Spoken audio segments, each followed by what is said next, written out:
Good afternoon. Good evening. Good evening. Pleasure to be with you again. It's always a pleasure to come to Philly and share this time with you and to interact with you. And it's been a bit of a while. We've been very busy since the last time I was here. Busy getting out our next publication. The one I think some people have been waiting for a while, Blueprint for Black Power, which we hope will be out in February. Someone tells me I said December. Well, in part because the book keeps growing like Topsy. I think we're at between 500 and 600 pages now. It'll give you a lot of bedtime reading. The subject matter is very, very broad, and it's an issue that we don't discuss very much, near as often as we should, and that is the whole issue of power. Because everything, essentially, the most important things that we complain about, and a lot of the issues that we deal with flow from our powerlessness. And I'll get back to that towards the end of the lecture. We call our powerlessness by many names. We call it racism and other kinds of things. But in the end, ultimately, it has to do with whether we have the power to transform our situation. You see, it doesn't matter that other people may have racist attitudes. The situation is whether we are in a position to prevent them from carrying out those attitudes and transforming them into behavior. We're going to talk a bit today about critical thinking. And I find that an interesting topic. It's somewhat unusual that a group wants to talk about this topic. It doesn't give itself to a lot of rah-rah and kind of spiritual uplift, but it is of great, great importance. Because as you can see, critical thinking is about power, very definitely related to power. And even though for some people this may appear to be a relatively abstract subject, it's very concrete. And that's one of the things that we as people have to get over, is this idea that that which is not directly connected to the immediately observable is unimportant. Nothing is more practical than a good theory. And nothing is more functional than a good abstraction or a good concept. We've been kept away from this idea. We've been made to think the concepts are useless and have no place in the real world. That is very tragic.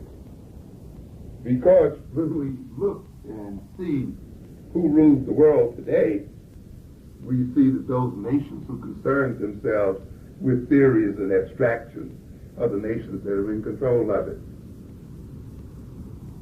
So there must be some kind of relationship between the capacity for abstract thinking and conceptual thinking, the ability to theorize and to move oneself in the world and to have impact on the world. It must not be a situation of mere mental games, because our lives are too concretely miserable for the playing around with theories to be merely that, play.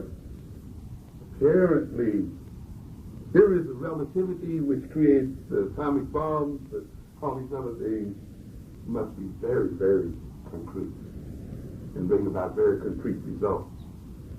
So it is time, there's been time then, that while we must concern ourselves with immediate issues, we must begin to move beyond the immediately obvious and gain another power, and that is the power of critical thinking.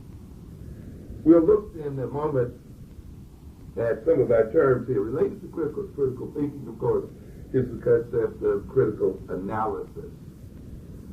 Using Webster's dictionary for the basic concept here, analysis, the resolution of a whole into its parts or elements. We talk about analysis, then we're talking about the breaking of the whole up into its parts, into its constituent parts, into what it is made of. Looking at something and seeing how it is put together, or see how its parts operate relative one to the other to achieve a particular end. This is somewhat the opposite of the concept of synthesis, the bringing together, the making into one. So analysis and synthesis are somewhat opposing concepts. And while I'm at this juncture in terms of analysis and synthesis, I'd like to relate this to what we might call a debate going on in the community, an attempt by some people to define as an African mode of thought only nonlinear thinking. And as an African mode of thought, only synthetic thinking, holistic thinking. I think we better be very, very careful when we make those kinds of definitions of ourselves and limit our capacity to think in any way necessary to achieve what it is we have to achieve. Non-linear thought, circular thinking is not intrinsically African. I know that goes against some of the modes that some of you are hearing about. Maybe at a future time I can argue why I say that. But let me just say it like in a quick sort of way.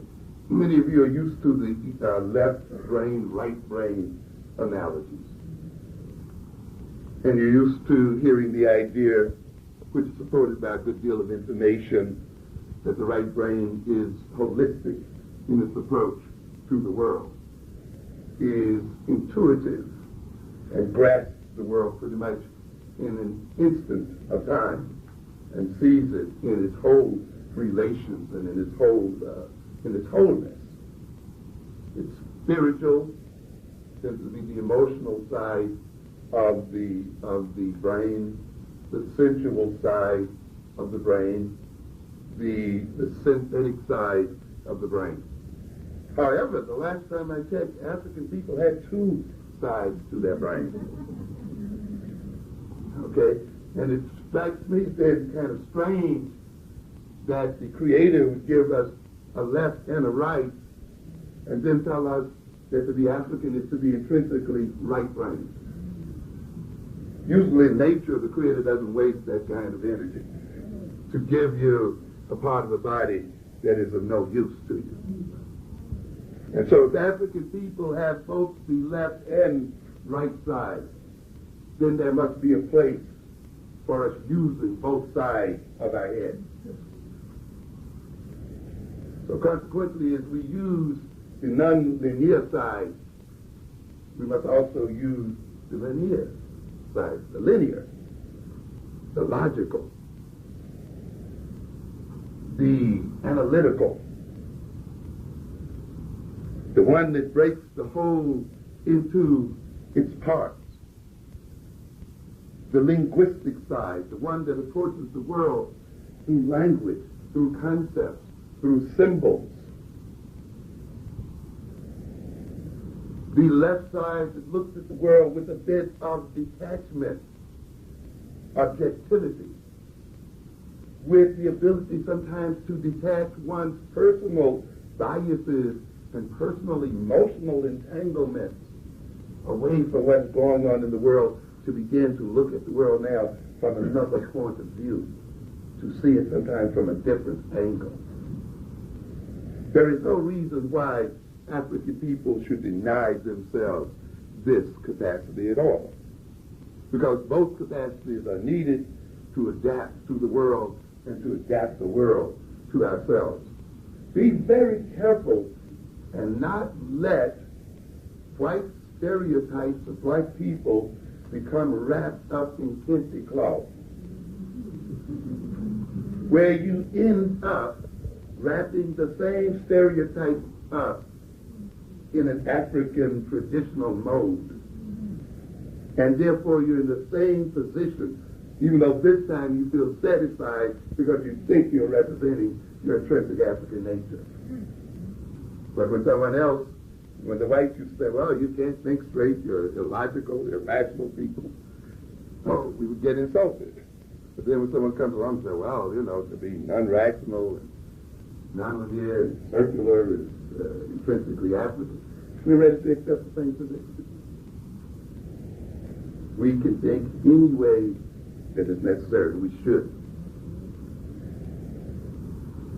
The two sides of the brain are made to cooperate one with the other. They are coordinated in their activities. The great problem is how much one set of problems demands the use of one or the other side of the brain or their combination. This becomes the issue. Some of you remember Star Trek, the movie Star Trek, which to an extent illustrates the left-right brain analogy. To a great extent, you see Mr. Spock, who is a left-brain creature. Objective, detached, very logical, a whole bit analytical, and yet we see him as somewhat not quite human. A little too cold for our liking. A little too unfeeling and uncaring and unemotional. Then we have the doctor, who is all emotion and all feeling almost. Very loving, very caring, very spiritual, very, human, and so forth. And both have their strengths. But both, to a degree, are not fully complete. The doctor can't quite sometimes back off a little bit and look at things in a different sort of way and bring his emotional nature under control to solve some problems. The spouse can't bring a feeling to the problem. And so they both sort of miss out on the world. They see only about a good half of it. The captain of the ship, of course, is Kirk, who is interestingly bimodal. He's capable of technical thinking, logical thinking, and yet has not lost his human capacity for feeling and caring and concern. And it's interesting that he utilizes both of these extremes, and he confers with both of them. And they, all three, are taken into a conference in decision making. And they win time and time again because they combine the two major possibilities and integrate them into solving their problems. I would predict then that the ethnic group and the people that will ultimately come to triumph in this world will be the people who can use both sides of their brains and use them effectively and deal with the world appropriately. Anyone who does science anyway knows that science is both an intuitive enterprise and very much a logical enterprise. You can't gather how science is done by reading scientific journals, because scientific journals are written up very formally. And if you read them, you'll make the mistake that this is the way the person discovered the solution to a problem. Often what happens in science, the problem is either discovered sometimes accidentally and often intuitively. Sometimes the whole answer comes. And then the scientist breaks it down, proves it mathematically, you see, breaks it in its parts. Frequently, many great scientific discoveries have occurred in dreams. You see, a completely almost unconscious process where the whole image appears, then the formal proof is laid out. But often in the journal, you just get the formal proof, you see. So people think then that science is a wholly logical, step-by-step situation, and quite often it is not. As a matter of fact, if you want to be creative and you want to arrive at the creative solutions, you don't go for the answer right away. You just struggle with many possibilities and concentrate the sort of way. You read, you think, you question, you brainstorm, you wrestle back and forth, and you leave it alone for a while. Often after a while, that answer and the thing will just come up to you. That unconscious mind, the right side, will pull it together for you and show it to you. Then you can begin to theoretically break it apart, to break it into pieces. So we don't want to get into a situation here where we reject certain forms of thinking and ways of thinking in the name of tradition. We're going to get back to this a bit later here in the lecture, because we're going to say that often the way people think, the kind of thinking styles they exhibit, correlate with the kind of cultural style they are living at the time. There's a relationship between cultural style and thinking style. And therefore, when you see a people at a certain level of cultural development or living in a particular culture, and therefore there's a demonstrable style of thinking correlated there, you cannot jump to the immediate conclusion that that style of thinking is their intrinsic way of thinking. You see? But the style of thinking reflects the style of life. You see? We often forget when we talk about African styles of thought or African tradition or African values, we often forget that African cultures evolve the way other cultures evolve. And often where we discover an African culture may not be where it started. Don't make the mistake of assuming that where you find a culture is where it always has been, or where it always what? Will be. You see? So because you may discover an African style of thinking in certain African cultures and so forth, you cannot assume, you must leave open the possibility that there were other forms of thinking prior to the one you're discovering. Okay? And therefore that culture had evolved to this style and this level. And if it had continued to function, its style of thought would have changed depending on political, social, economic changes in the world. Because the nature of this brain is to change and to adapt to change. That's what makes man eminently adaptable. Unlike animals, our brains are not brought into the world hardwired and fixed by instinct so that we can only exist like a fish in water in one set of circumstances. This is why you see man adapting to all kinds of circumstances, whether in space or under the sea or in the deserts or in the snow caps of North Pole or anywhere else. There's man adapting the world. Too hot makes an air conditioner. Too cold makes a heater. You see, why?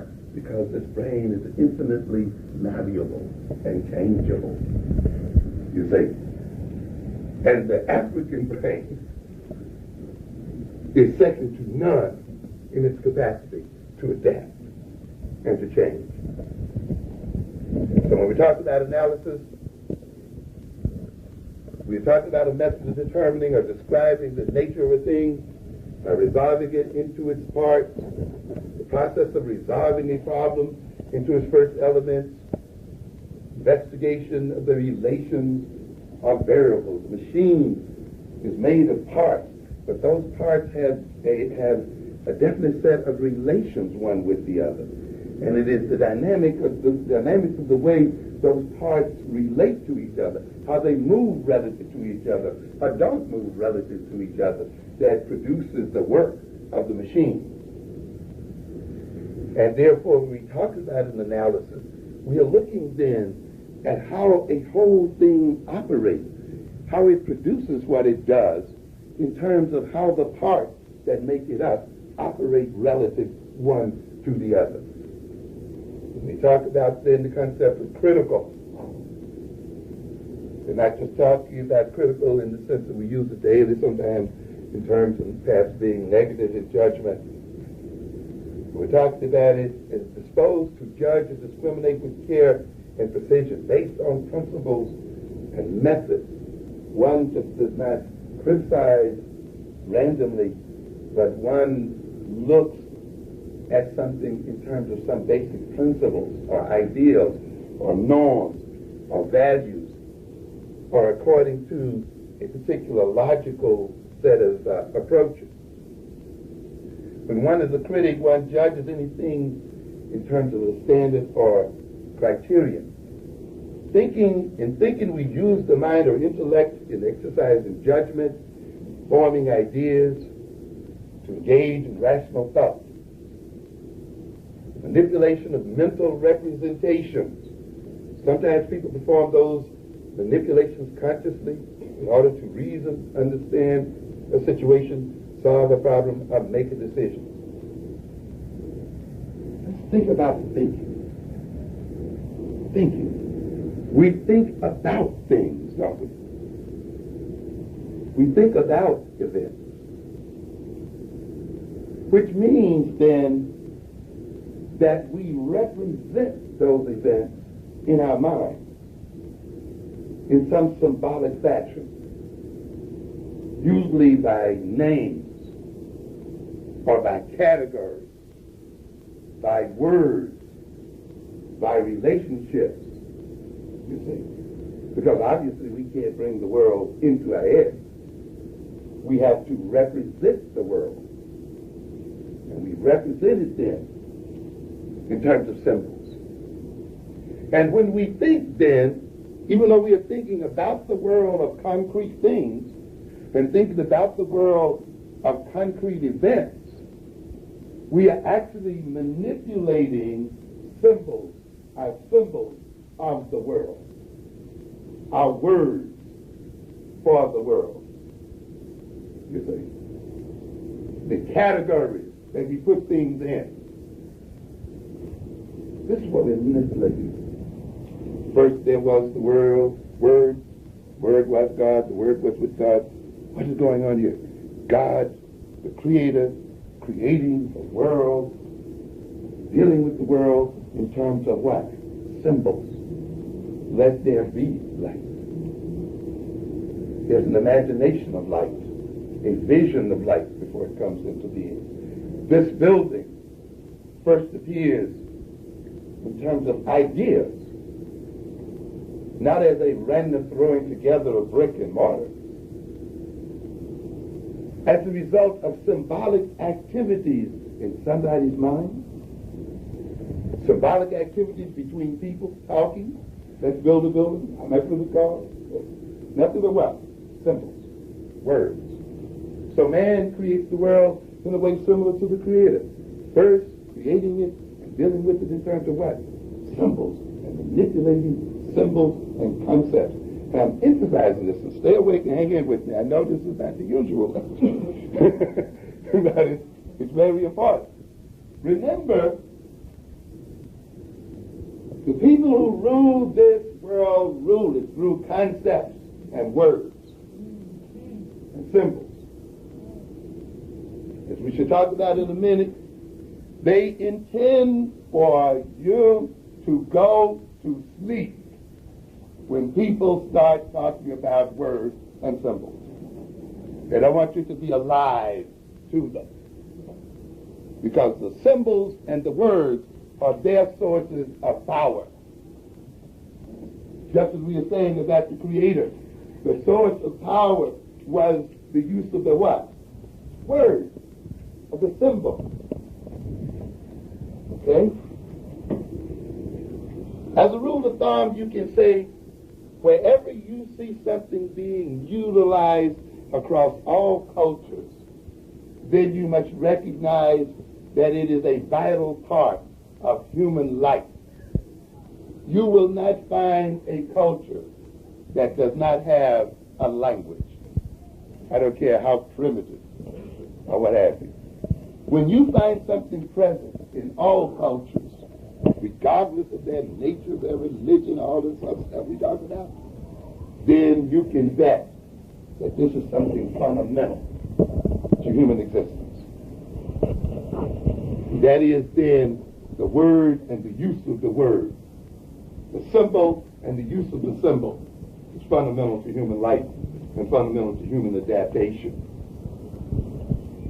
One of the major problems we have today is that we let other people define the words that we use.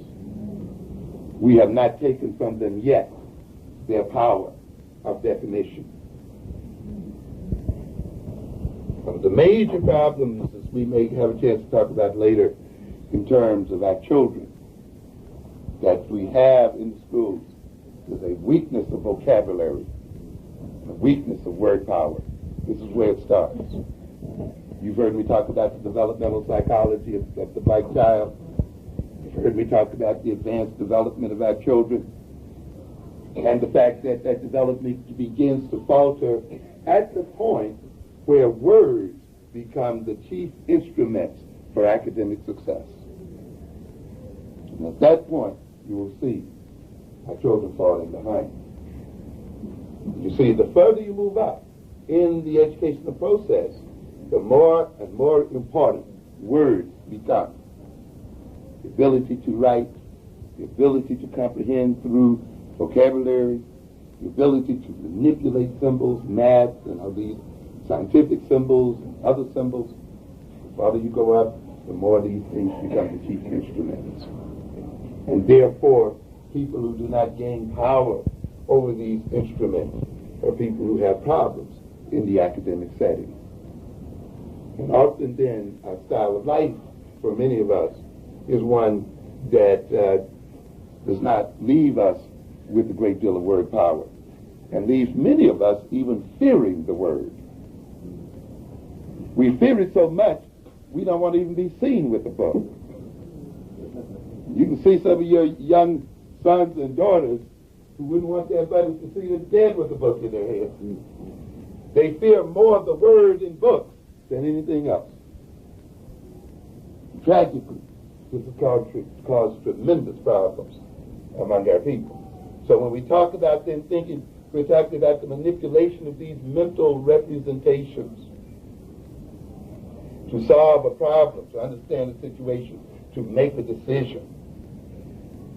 At other times, such as when people daydream, the manipulations are less goal-directed. When we talk about thinking, we're talking about the ability to imagine or represent objects or events in memory, to operate on these representations. From an information processing point of view, thinking refers to the way people receive information from their environment, operate on it, integrate it with information already available in memory, and use the product as a basis for deciding how to perform. The information processing approach is of exceeding importance, and it puts emphasis on three major areas. You know, they have a statement in computer science that says garbage in, garbage out, right? No matter how good the computer is, if you put in the wrong program and if you throw garbage in it, that's all you're going to get out of it. The computer can only deal with the way it has been encoded. That's why we talk about what? Programming. You got to program it right if you're going to get something out of it. The information processing definition comes out of the computer field. The human brain is a computer, and it is an information processor. And it begins this operation based on its programming, based on the information put in it, and how that information is put into it. Because without that, It cannot process information that is what? Not there. And if the information is put in incorrectly, it is then going to produce incorrect behavior, incorrect responses. So it becomes very important to note how information is placed in this computer. When we look, for instance, at some of the issues going on with our children in the schools and with us in general, we can look at ourselves when we produce certain problems and unable to change our situation in terms of thinking as perhaps having problems in three areas. Thinking is so important. I hear a lot of us talk about how rich the African continent is. But yet we are puzzled as to why so many Africans are starving over that wealth. And why we talk about Africa as poverty-stricken. Because, ladies and gentlemen, ultimately, wealth is not in the soil. In fact, sometimes I facetiously say that Africa would probably have been better off had it not had any wealth in its soil. Because then Africans would have been forced to think for a living. What do I mean by that? Look at the nations that are dominant today. Are they wealthier than Africa in its soil? Then their wealth apparently doesn't depend on their soil, does it? No. Look at Japan. No minerals whatsoever. Nothing. Maybe a little coal. You would look at Japan as if it were a completely dependent nation in that it has to get its basic raw materials and everything from everywhere else. But yet Japan is a major economic power. Why? Because the wealth and power of a nation is not in its soil, it is in the heads of its people. It's in the mind. Because it's the mind that determines how you will use it, for what you will use it. It's the mind that will determine what attitudes you have toward it. And those attitudes will determine how you will relate to it. There's a difference between a person who sees a cow as a reincarnation of grandma and one who sees it as money on the hook. You're going to get two different outcomes. Has nothing to do with intelligence. Nothing at all. It has to do with what? The way you see it. The way you think about it. It's the difference between a group that sees the tree, as great uncle or somebody, the one who sees it as a whole bunch of what? Chemicals, paper, and other kinds of things. You're going to get two different cultural outcomes. Again, not dependent on intelligence, but dependent on the way people what? Think. Think. You don't have to have any land whatsoever, any minerals whatsoever, to be rich. You know how you do it? You con the people who got the land out of theirs. That's what you do. Yeah. That's what it's about. You know it. We know that quite well. You see, if you got the cleverness, you have, the cunning and so forth, you can use other people's land to get your wealth. This is what is going on with Africa anyway, isn't it? Yeah. The people on top of it, they don't even own it. Why? Because somebody bought a bunch of words. Sign here. Words, concepts, words. And their land is gone. Oh, you can't dig up that gold. You'll find right here. You see that? This oil doesn't belong to you. You see it. These things, man. Oh, yes. Yeah. Okay. So we have a nation of people who've been robbed because of what? Words. Thoughts.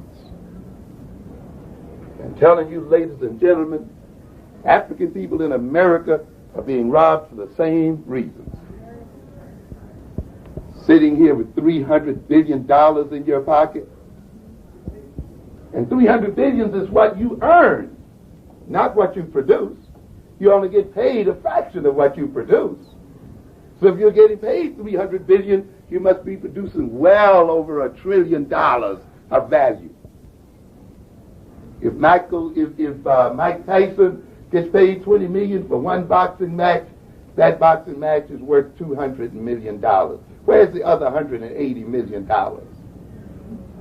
We don't ask that. Our eyes are breaking up because he's got only 10% or 5% of what he's produced. And that's where we are. That means then that the African nation in America is one of the richest and most productive nations on this earth. But speaking of words, one of the major problems that you have is you refuse to think of yourself as a nation. And because you don't think of yourself as a nation, you cannot use the resources that you have in your pocket. So true. Because someone else tells you that you are an aggregate of individuals. And being individuals, you cannot operate as a nation. And therefore, you cannot protect your national wealth. But other people operate as nations. And the Negro has been sold on this silly, stupid idea of individualism. No such thing. You think so, don't you? Oh, I'm an individual. All right. I always ask people this. If you're an individual, you believe in individualism. Well, tell me this. Why is it that 180 million white individuals don't spend any money with you? Good question. They're supposed to be so different. Everybody's doing their thing, right? Well, we should be getting a whole chunk of them bringing their money over to us. Since they're so individually different. Okay? But they all seem to do what? Go the same way. Why is it that 7 or 8 million Asians, individuals, are spending the money with you? Why do millions of Arabs spend no money with you? Millions of Dominicans. We can name what? One group after another, filled with individuals. Individuals, though, who seem to be agreed on one thing: give Negroes no money. So then, at the bottom of that individuality must be a commonality there. And to a degree, their individual behavior must be at some point defined by a certain level of social behavior and connectedness and identity. But they tell the old Negro he hasn't to be connected with anyone or anything. And of course, then look at the difference between the concentration of wealth in one who thinks that way and the other one who thinks that. You got to wake up and find out what's going on. You must begin to think of yourself as a nation among nations. That's right. America is not one nation. It is a nation of nations. Right. Each of its basic ethnic groups functioning as distinct nations, with the white nation being the primary one. You sit here night after night and you hear them talking about Japan and the United States, right? And you heard the GATT conference just got over, the NAFTA situation that was just concluded.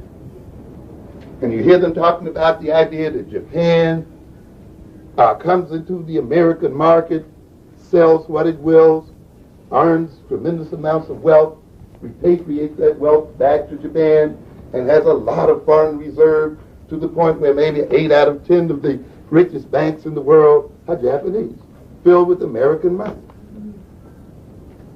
And the Americans having great struggles with them about opening their markets so that American products could be sold. We had old Bush throwing up over there trying to get these Chinese to understand that stuff. Sick on the stomach. What was going on here? Lee Iacocca over there. People trying to say, look, open it up. Let us in. You're not buying from us. You are selling to us, but you're not buying from us. The Japanese farmers were having fits here last week, and it's still going on. The rice farmers, because the United States finally got Japan to open up a little bit for the entry of rice into the Japanese economy. Not all the way, but they're still raising hell. The same thing with the Korean rice farmers. farmers. And of course you heard about the French farmers tearing up the country. And the United States did not win that negotiation. It says, no, if we let American products flow into this situation, they're going to basically destroy us. So what is going on here? You have a situation where nations protect their own people and their own markets and get a free ride in other people's markets. The United States has run the biggest lie in the world, claiming that it had a free market system, an open market system. A real lie. The United States did not engage in an open market system until 1945. For well over 150 years, the United States protected its markets and gave its markets special attention and blocked out with high tariffs the entry of other nations into its markets, running taxes as high as 30% and sometimes 50% on other nations' products, while it traded and used the free markets of Britain to build itself up, ultimately, of course, to surpass Britain and become the dominant power in the world. Japan came and ran the same game on the United States, protecting its market, closing its markets off, entering into the United States market and making money there. Now, what does this have to do with Negroes in America? Everything. You see, if you think of yourself as a nation, you will recognize that you have an economic policy, that you have an economic strategy and ideology as a people. You have come to believe the myth of the free market. Black Americans have never been a part of a free market. We're not a part of a free market now. We've never been.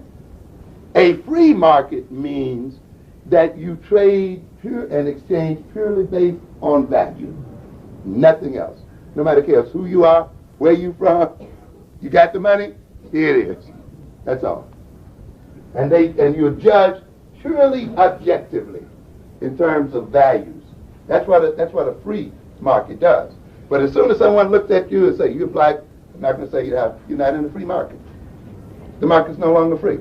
You're black, I'm not going to make you alone. You're not in the free market. Okay? Because now the market is not being determined by pure exchange values, it's being determined by other values, values of race, culture, religion, and things like that. And therefore the market is no longer free because people's ability to move in it are restricted. See? You understand? You put money in these white folks' banks, and they won't let you have your own money. You can't get your own money out of it. Own money. You hear what I'm saying? The black people in Harlem put $100 million in Chemical Bank of New York City on that street, on 125th Street. Chemical Bank loaned to the black community $100,000. Where are the other millions? They're building highways to suburbs. They're financing jobs that are leaving the city out of reach. That's what they're doing. They're building good schools and other kind of communities for other people. And a Negro thinks he's in a free market, and he's behaving just like the rest of the people. I go to freedom, I go to the bank just like the rest of them. Because you confuse freedom with equal behavior, because you go in the bank and plunk your money down there, and the white person plunks their money down there. We're equal. You are out of your mind. I'm telling you. Break it down. Like side brain. Yeah. Out of your mind. A bank is the means by which a community accumulates its wealth so that it can lend that wealth to itself, to finance its economic and social growth. Whenever you put a deposit in a bank, you are not depositing that money, you are lending the money. The major function of a bank is to lend money, not to hold it for you to come back.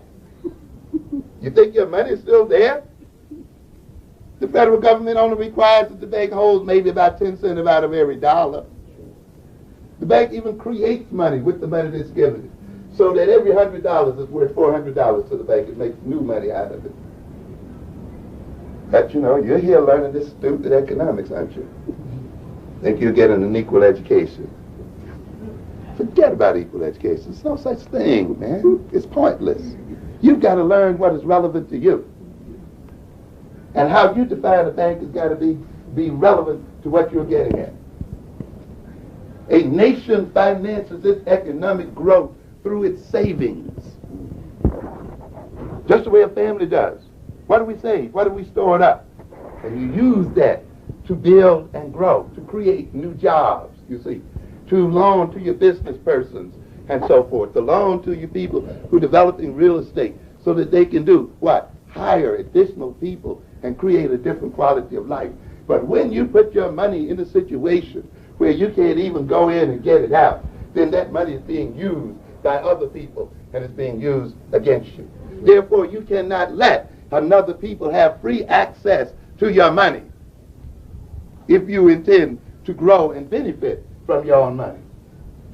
And this is what it's about. And this is what the United States is talking about here. Hey, man, these tell Japan, you're going to have to make this a two-way street. Things have got to change. This can't go, what, one way, or else our nation will collapse. And now this nation is the greatest debtor nation on earth. It is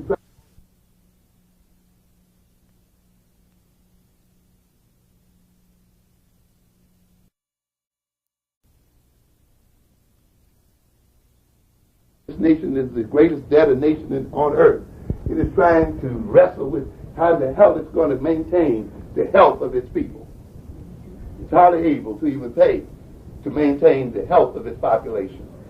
Its Social Security funds are going to be running out very soon. And it's then going to struggle with how it's going to maintain its retired and others in financial. You want to see why the black community is collapsing the way it is? It's not because of any great individual situation. If you look at yourself as a nation, it becomes very apparent, as I think I explained in the last lecture here. What is going on here? I ask you, rhetorically, how many people in here owe another black person or a black business a very substantial amount of money? Very few, right? Mm-hmm. Very few. Do you know what that means if you look at this as a nation? That means that we added ourselves up as a nation, and we looked at our debt and looked at who we owed our money to. All of our money would be owed where? Outside. We then are an indebted nation of people. We have a great foreign debt, the way third world nations have, and we are suffering then third world nation problems. Because the greatest part of our wealth is being used to service our debt that belongs to other people. We have then very little left to finance our own housing needs, our own educational needs, our own health needs, the recreational needs for our youth, to maintain our families, to see that the men and the women work so their families can stay together. In other words, when you have a nation whose wealth is flowing out, it owes more than it is bringing in, when it has very low savings rate and cannot use it, you're going to find a nation in disorganization. You're going to find a nation whose government is unstable. You're going to find a nation of people who have no respect for the authority of their government and no respect for each other. And this is what's going on in here. You're letting your money flow out to other people, and every penny you get, you're taking it to other people. You can't build any recreational centers for your children. You talk about African-centered education, and you can't sponsor a school so that they can be educated in. You cannot create jobs, and you talk about how your youngsters stand on the corners and shoot you. And you want to be respected, but you provide them with no economic legacy. You provide them with no economy, and yet you think that they should respect you as you walk down the street and give their wealth away to other people. And keep other people's children out of crime. And keep them in suburbs. And keep them in schools. And then you think you have the right to walk down the street and feel safe. You've got another thought coming. They're going to kill you going and coming. Because they've learned one thing. The only way they can get money out of you is to knock you in the head and take it out of your pocketbook. Because you're not going to invest it in a way that they can gain in a more legitimate way. So true. What am I saying here? And what is this the result of? The absence of money? No. The absence of a way of thinking. The absence of the way of using the concept. And using the concept what? Nation. That's right. And then you begin to understand. The Koreans relate to us just the way Japan relates to the United States. The Arabs relate to us just the same way. Every other ethnic group does the same thing. The black folk have a free and open market. We are free to go in, take out, earn, and so forth. But what is their game? Close them what? Out. They cannot enter into our market. They cannot earn money in our markets. You see? What do we call that? Love? Multiculturalism? Some kind of stupid yeah. Listen at it. You know, look at what's going on here. You don't ask anything of people who come into your community. Hey, you want to work? You want to do business here? Leave something here. We're going to tax you something for doing something. You just don't come in, take everything out, and pay no attention to what's going on here. But we don't ask them a thing. All we ask them is smile, be nice. See, Koreans, they don't smile. I wish they could be. It doesn't matter if they're taking all the money. It's just that they don't smile. You know, they're not nice to us. And when they smile at us, we feel so multicultural. You're getting along with all people, ain't they? They just run it out with the dough. You got to think deeper than that, ladies and gentlemen. That's right. They operate as a nation. They have a savings rate of 20%.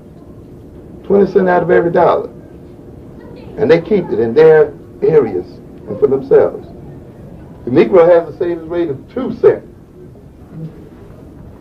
That's right. 2 cents. And then a penny and, 9 mils of it is put into other people's bank. Negroes in L.A. had about $10 billion in the bank. L.A. County alone. Talk about they have problem rebuilding L.A. You sure right? You have problems rebuilding L.A. with all that money over in the white folks' bank. It had less than $100 million in their own. But somebody told them that they were individuals. And they refused to think in terms of themselves. They refused to see what the relationship was. They refused to look at their ideology because they don't want to abstract, you see, and conceptualize. And so we're like, what is our economic philosophy? Free and open market? Nations that have moved ahead in the world have not let their markets be free and open. Nope. You got to read the history. The United States, when it was building itself up past Britain, did not have a free and open market. Not no stretch of the imagination. France, as it moved, Japan, as it moved across the United States, did not have a what? Free and open market. South Korea, the same game is going on, ladies and gentlemen. This is, you got to hold your own and get more. You're not going to make it when you let your markets be wide open to everybody. That's not what if you want to make it in the world, you can't do that.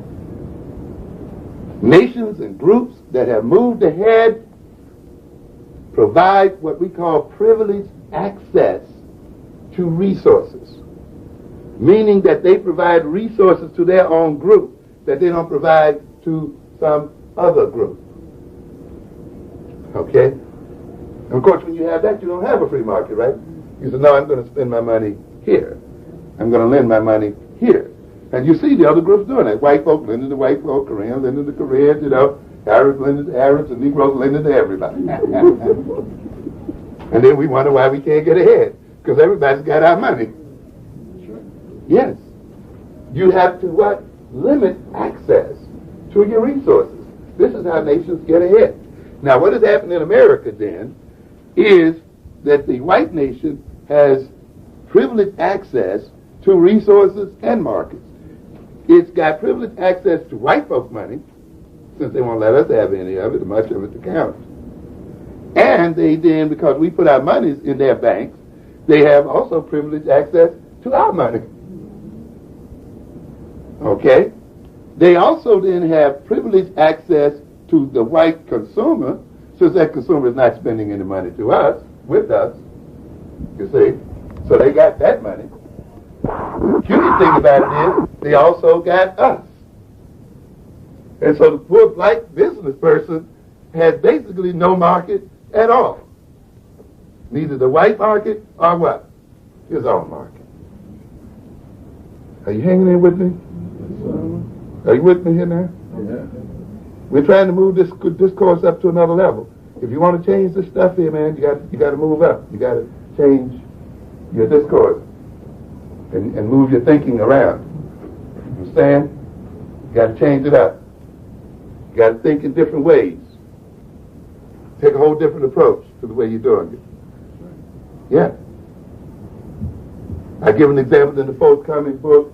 We talk about Bishop Edwards there, Meridian, Mississippi. Some of you saw him on 60 Minutes with a congregation of 200 people. 96% on welfare, on food stamps.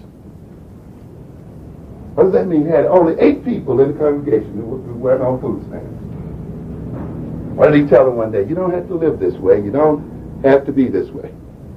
All you got to do is change the way you think. Now, they had food stamps in their hand. And they have these little brown colors and so forth, right? Because they don't look green, people don't think they're money. But anything can serve the purpose of money, can't it? It's a medium of exchange. These people had wealth. You see, even though they were food stamps and people are used to receiving them in the context of poverty, they don't think of it as what? Wealth. This is wealth. You got wealth in your hand. But you got to do what? See it that way. Or you can see it as just your food money. You know? Now, look at it. What did he do? They all put their food stamps together and they bought from a wholesaler. You see? They opened a grocery store in the auditorium of the church. Within 4 months, they have enough money to buy a supermarket. 4,000-acre farm. Heads of cattle, office buildings, computer offices, mechanic shop, build a second church. No people in that church are on welfare. And I tell people, this is your 5 loaves of fish here, you know, to feed the 5,000. You understand? What is it? Thinking. But they had to change the way they what? Saw themselves and saw the world and dealt with the world. They had to change the way they related to each other. They weren't 200 people each sitting there with his or her book of food stamps. They were a congregation. You see, with an identity, with a special relationship to each other. And they took advantage of that special relationship and a special definition of themselves, and from that grew power. Because ultimately power derived from organization and relations. Separately, they would have been weak and would not have been able to accomplish what they did. But as a group, they were able to accomplish much. And you look at this world filled with African people, filled with non-white people who are still submitting themselves to white rule, then you must understand that the key problem is one of mentality, one of the way people think. The nature of consciousness is keeping us there, nothing else. A small, well-organized group with a strong sense of identity and a sense of consciousness that has learned to coordinate its activities well will destroy the multitudes who are unorganized and have no consciousness. Understand? So we have to look at that. It has to do then with the way we think. Coming back to what I was saying here earlier then, in terms of this intake of information, what we call input in computer science. How do you take it in? How do you organize the world? You see, you just don't look at the world. You categorize it. You put things in classes. You contrast them and so forth. And to a great extent then, when we look at the problems and issues and characteristics of many of our children, we'll see, as indicated here by Feuerstein in his book here, when he talks about the input phase, that sometimes we are taking in the world in a blurred and sweeping fashion. The approach of putting in the information is almost helter-skelter, not put into the brain according to plan. So he talks about here then the approach to the world and taking in of information as unplanned, impulsive, and unsystematic. What gives people a plan? What gives people a means of ordering information? One of the things that gives you a means of ordering information is an intentionality. To have an intention, to have a sense of purpose, to have a sense of destiny, to have a sense of identity, to have a sense of self-definition. And therefore you organize what you see in the world in those terms. Things that become important are not important, depending on those terms. Things are relevant or irrelevant, depending on those terms. But if you have no identity, if you're just one big mouth shoveling food inside of it, then what difference does information make? One bit of information in one part of the world is as important as the other one. So you get in what? Scattered information, unorganized information, and before you know it, you're scatterbrained. The information is in, but it's not in according to what? Category. You see? But when you make up your mind that you're going for something, that mind will do a marvelous thing. It focuses your attention on those things that are relevant to achieving the goal that you've set for yourself. And it weighs those things and compares and contrasts those things. Well, this is valuable to where I want to go. No, this is not valuable. You know, I got this mood. I want to party tonight. Hey, but if you do that, you're going to miss the exam tomorrow. Hold back on that impulse because this is not going to get you towards your goal. But then if you're one of these guys, I ain't got nothing to do. I ain't going nowhere. I ain't doing nothing. Then why should I resist? You know, give in. Have a good time. One thing is as important as the other. You see?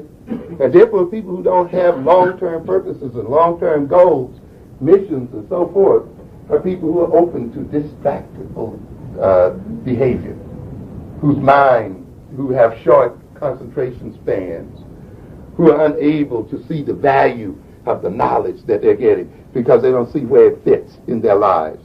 They often reject valuable information because they don't have any criterion against which to measure its value. This is what a nation gives you. This is what a culture gives you. This is what a sense of purpose gives you. The day you make up your mind that you're going to stop letting this white man rule over you, then you ask the question, what kind of mind must I develop? What kind of social relationship must I develop? What kinds of institutions must I develop? What kinds of ways must we relate to each other in order to do what? Achieve this goal. What kind of knowledge must we acquire? What kind of mental skills must we acquire? But if all you want is for him just to be nice to you while he runs the world, then you don't have to work these kind of things. You see? But you got to have some reason, because the mind is directed by purpose, and the eyes are directed by purpose. They are looking for something. For people who have no sense of purpose, their eyes are just moving over the landscape. The information just is rolling in without any real place in their minds. And too often then, because we as African people have not given ourselves full purpose and have not taken full responsibility for our future and ourselves, we don't know what to do with the abundant amount of knowledge that is available in this nation. I often say, you have to be dumb in America not to know anything. Yes. You have to will yourself to be dumb. You must see your place in the world as being dumb. Why? Because we have tremendous amounts of information available to us in this country. There's no reason for ignorance in America. None. Yet, why do we find some of the dumbest people in the midst of all of this knowledge? Okay. What can I tell you? Because someone must have convinced them that that is their role in life. Someone must have given them a self-image that they were incapable of learning, or that knowledge has no place in their world. That knowledge is pointless, that information is pointless. And strangely enough, often those people who've been convincing them of that are the ones who are using the knowledge. Yeah, processing the knowledge. They look now in the future, these people that run the United States, see the United States as essentially being only an information processing nation. That's why they're letting the factories go. Who cares anymore about manufacturing plants? Let the third world get smoked out and pollute. Yeah. Yeah. I wish I had time to talk to you about what's going on with the gas, you know, and what they were telling those French people in a way. They were telling these people, look, man, you buy at the lowest prices. Isn't that what they tell us all the time? It doesn't matter who's selling. You know, you tell some of your black merchants that, don't you? Well, you're a little too high. I got to get the best price. All right. So now they're trying to get the world to operate that way. And say, look, if your farm products can't compete, you know, and they're higher than ours, then put your farmers out of business. In other words, in an extreme sense, you would see France without a single farmer in it. No farms in France. Why? Because the United States farm products are what? Cheaper. So let the French people eat United States stuff. Isn't that a hell of a situation for a nation to be in? No farms, no food of its own. It has to depend on the food coming from outside. Kind of reminds you of Negroes, doesn't it? Yeah. So that those people now don't have to drop bombs on them anymore. They perform economic warfare against them. Just cut their food off and manipulate them in terms of the manipulation of commodities. Then they talk about one world, one peace. It's an amazing situation. But some other people said, no, we have a different set of values. We think it's important that we grow our own food, even if we have to pay a little more for it. A different value system, you see. But they've convinced Negroes of this. If it's cheaper, give them the money. It doesn't matter what it's doing. It doesn't matter if it devastates your children's future. It doesn't matter if it doesn't provide your children with any opportunity or any real estate or anything. Just buy the cheapest thing you can get. So what do we get then? After a while, we get people who are not even able to buy that. This nation sees itself then as merely processing information. It's at the head of all the other nations. While they farm or while they manufacture, their sales and the movements of the markets will be processed through the United States. And the financial interactions and so forth will be processed through the United States. And the United States and Europe will coordinate the global economic system. So they will be processing information and they will be selling information materials. They will be selling software to show other people how to process and run their things. You understand?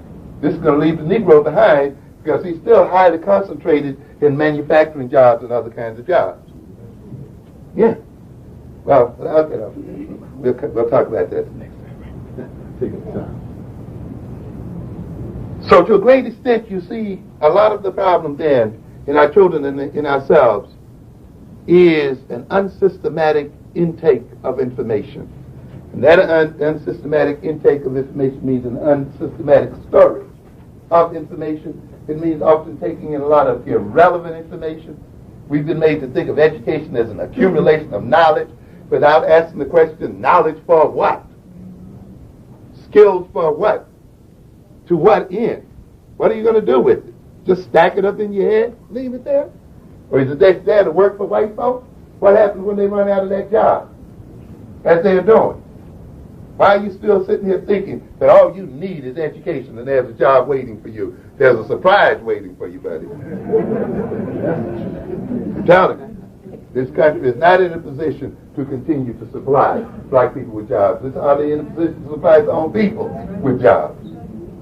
Because of the very structural natures of the economic changes that are going on in this country. Tremendous changes going on in this nation. This country can come out of recession, and so far, its coming out of recession has not meant the hiring of a whole lot of people. There are a lot of people who think they're going to go back to their old jobs. Well, while you're off, those companies are reconstructing their whole workplace. In fact, sometimes nations create deliberate recessions to put the workers out so that they can reconstruct their companies and reconstruct their economic system.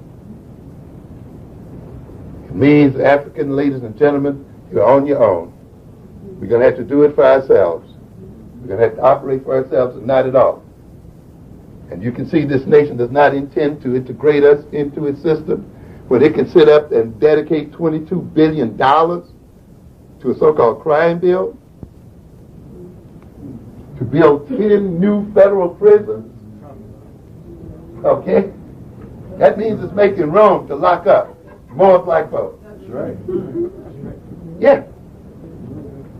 That's all it is. When it costs from $30,000 to $50,000 a year per inmate, and the nation tells you that it cannot provide your children with $10,000 or $15,000 per student necessary for their education, then you must know what's going on. You have to know what's going on. And that's $22 billion from the beginning. That doesn't count the other billions that it must continue to pay to do what? Maintain the system. At that rate, all black Americans could be millionaires if they just gave the money out. Yeah. Divide 35 or 40 million people against the 100 billion or more dollars they're going to have to spend to maintain the federal prison system. You see what I'm talking about? We got to wake up and see what's going on. Often what happens here then, not only are we not systematically gathering the information due to an absence of sense of purpose and so forth, we're not operating on the information. You see, the information comes in often haphazardly, not according to plan and intention, and because we have not developed many other aspects of thinking, we often inappropriately process the information that we have. And when we do that, we then engage in inappropriate behavior. There's a relationship then between thinking and behavior. The basic function of thinking, of course, is to adapt to changes in the world. Why analyze? Why do we engage in a critical analysis? We want to see how things work. Maybe to duplicate them. Maybe to change the way they work, to improve them. To innovate on them. This is the way the Japanese did it, right? It's a fascinating story, the Japanese story. The United States spent something like $120 billion back in the 60s, 70s, to develop advanced equipment and methods and so forth. They sold it to the Japanese for $7 billion. The Japanese took that information, those methods, machines, looked at how they worked, and innovated. See? And sold it back to the United States. Sold it to the world.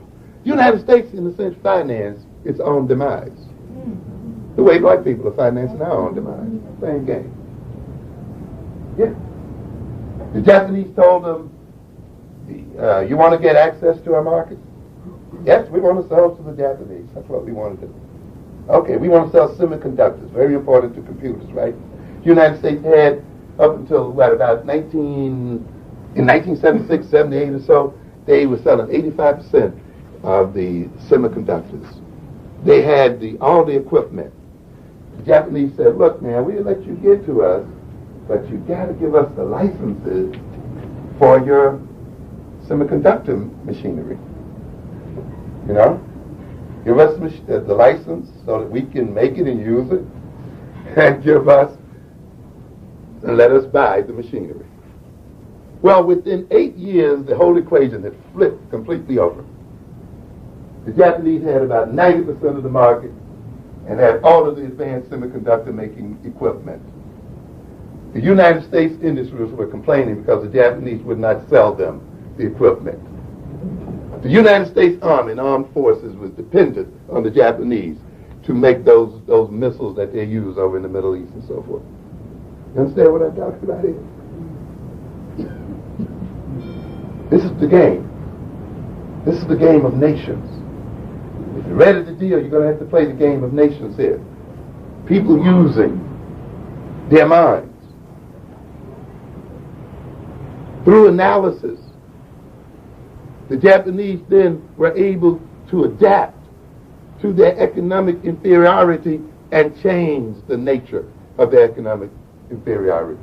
Through looking at the American equipment and machines and VCRs and other things and seeing how they work and seeing how they were manufactured and used and improving on them, they gained and captured markets.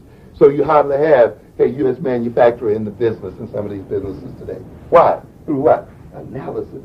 Through the ability to critically what? Analyze. You understand?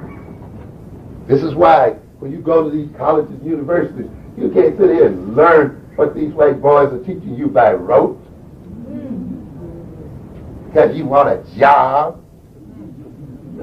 You've got to go in there and say, I'm going in here to compete with you. And I'm going in here to change this economic equation. I'm going in here because I want these African nations to own their wealth.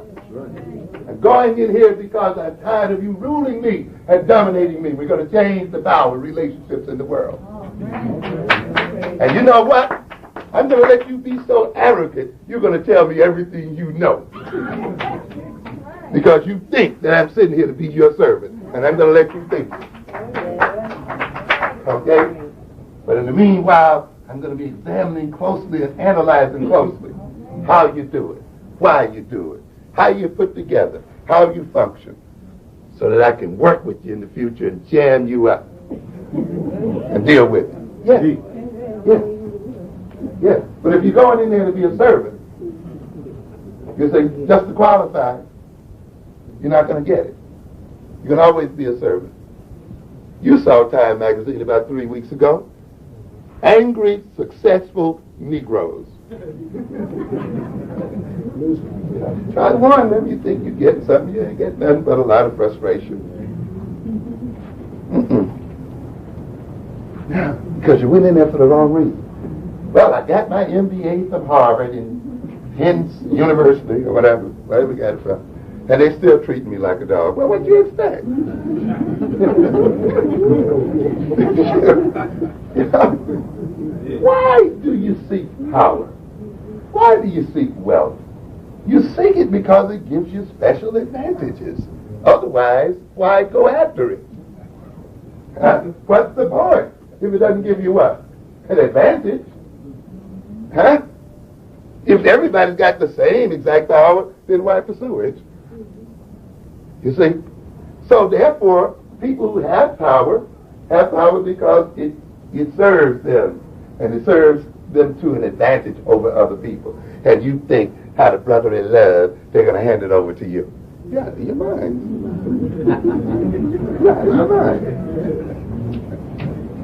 Yeah. But we got a lot of people out of their minds in Black Americans, right? So true. Yeah.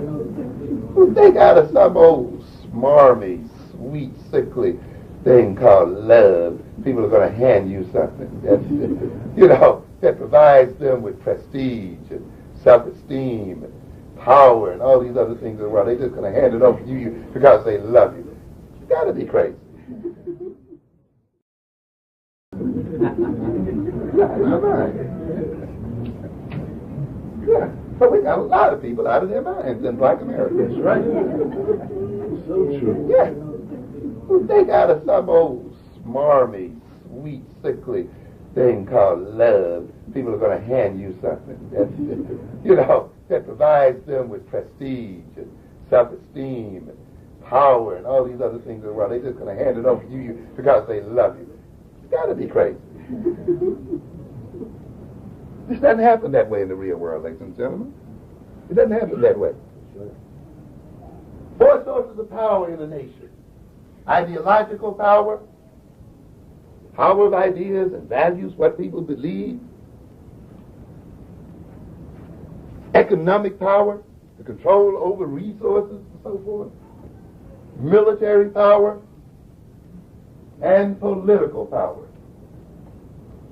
This is what keeps nations going and in power. If they're weak in these areas, they're weak nations. What does that mean then?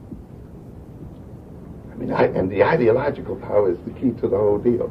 The way you think and what you believe and what you value sets up the whole thing. But if you look then and ask yourself the question, who is in control of the major power sources in America, you're not going to find any multicultural group up there. You're going to find a bunch of white boys sitting on top of every one of them. That's right. Whether you're talking about the church, which is a major source of ideological power, or whether you're talking about the media, which is the other major source of ideological power, you see who? White boys, white men, not even women, white men. White males, not even Jewish males. White Anglo-Saxon, Western European males. We are a nation of many people over there. Look at the military. Same thing. They're out here getting ready to disarm you. Right? Let's take the weapons off the street. Let's take the weapons out of the U.S. Army. Let's take the weapons from the police. If you're going to take the weapons from the city, disarm the cops. Disarm the National Guard. Why? Because if you take the weapons out of the street, you are disarming only black folk, because the white folk have control of the National Guard, of the police, and the army. The white community is still well armed. And behind all of its nonsense is this physical force in the form of a military machine. Understand? We don't want to understand that. Break it down. Break it down. And it's headed by whom? White boys. White boys. White, black men. Oh no, your greatest goal in life as a white man as a black man is to work for a white man, ain't it? To be number 2 in charge of special markets.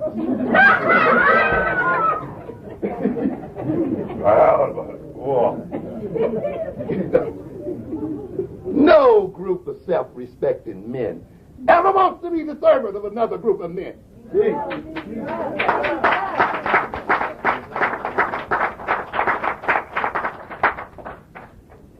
I'm going to say something controversial here.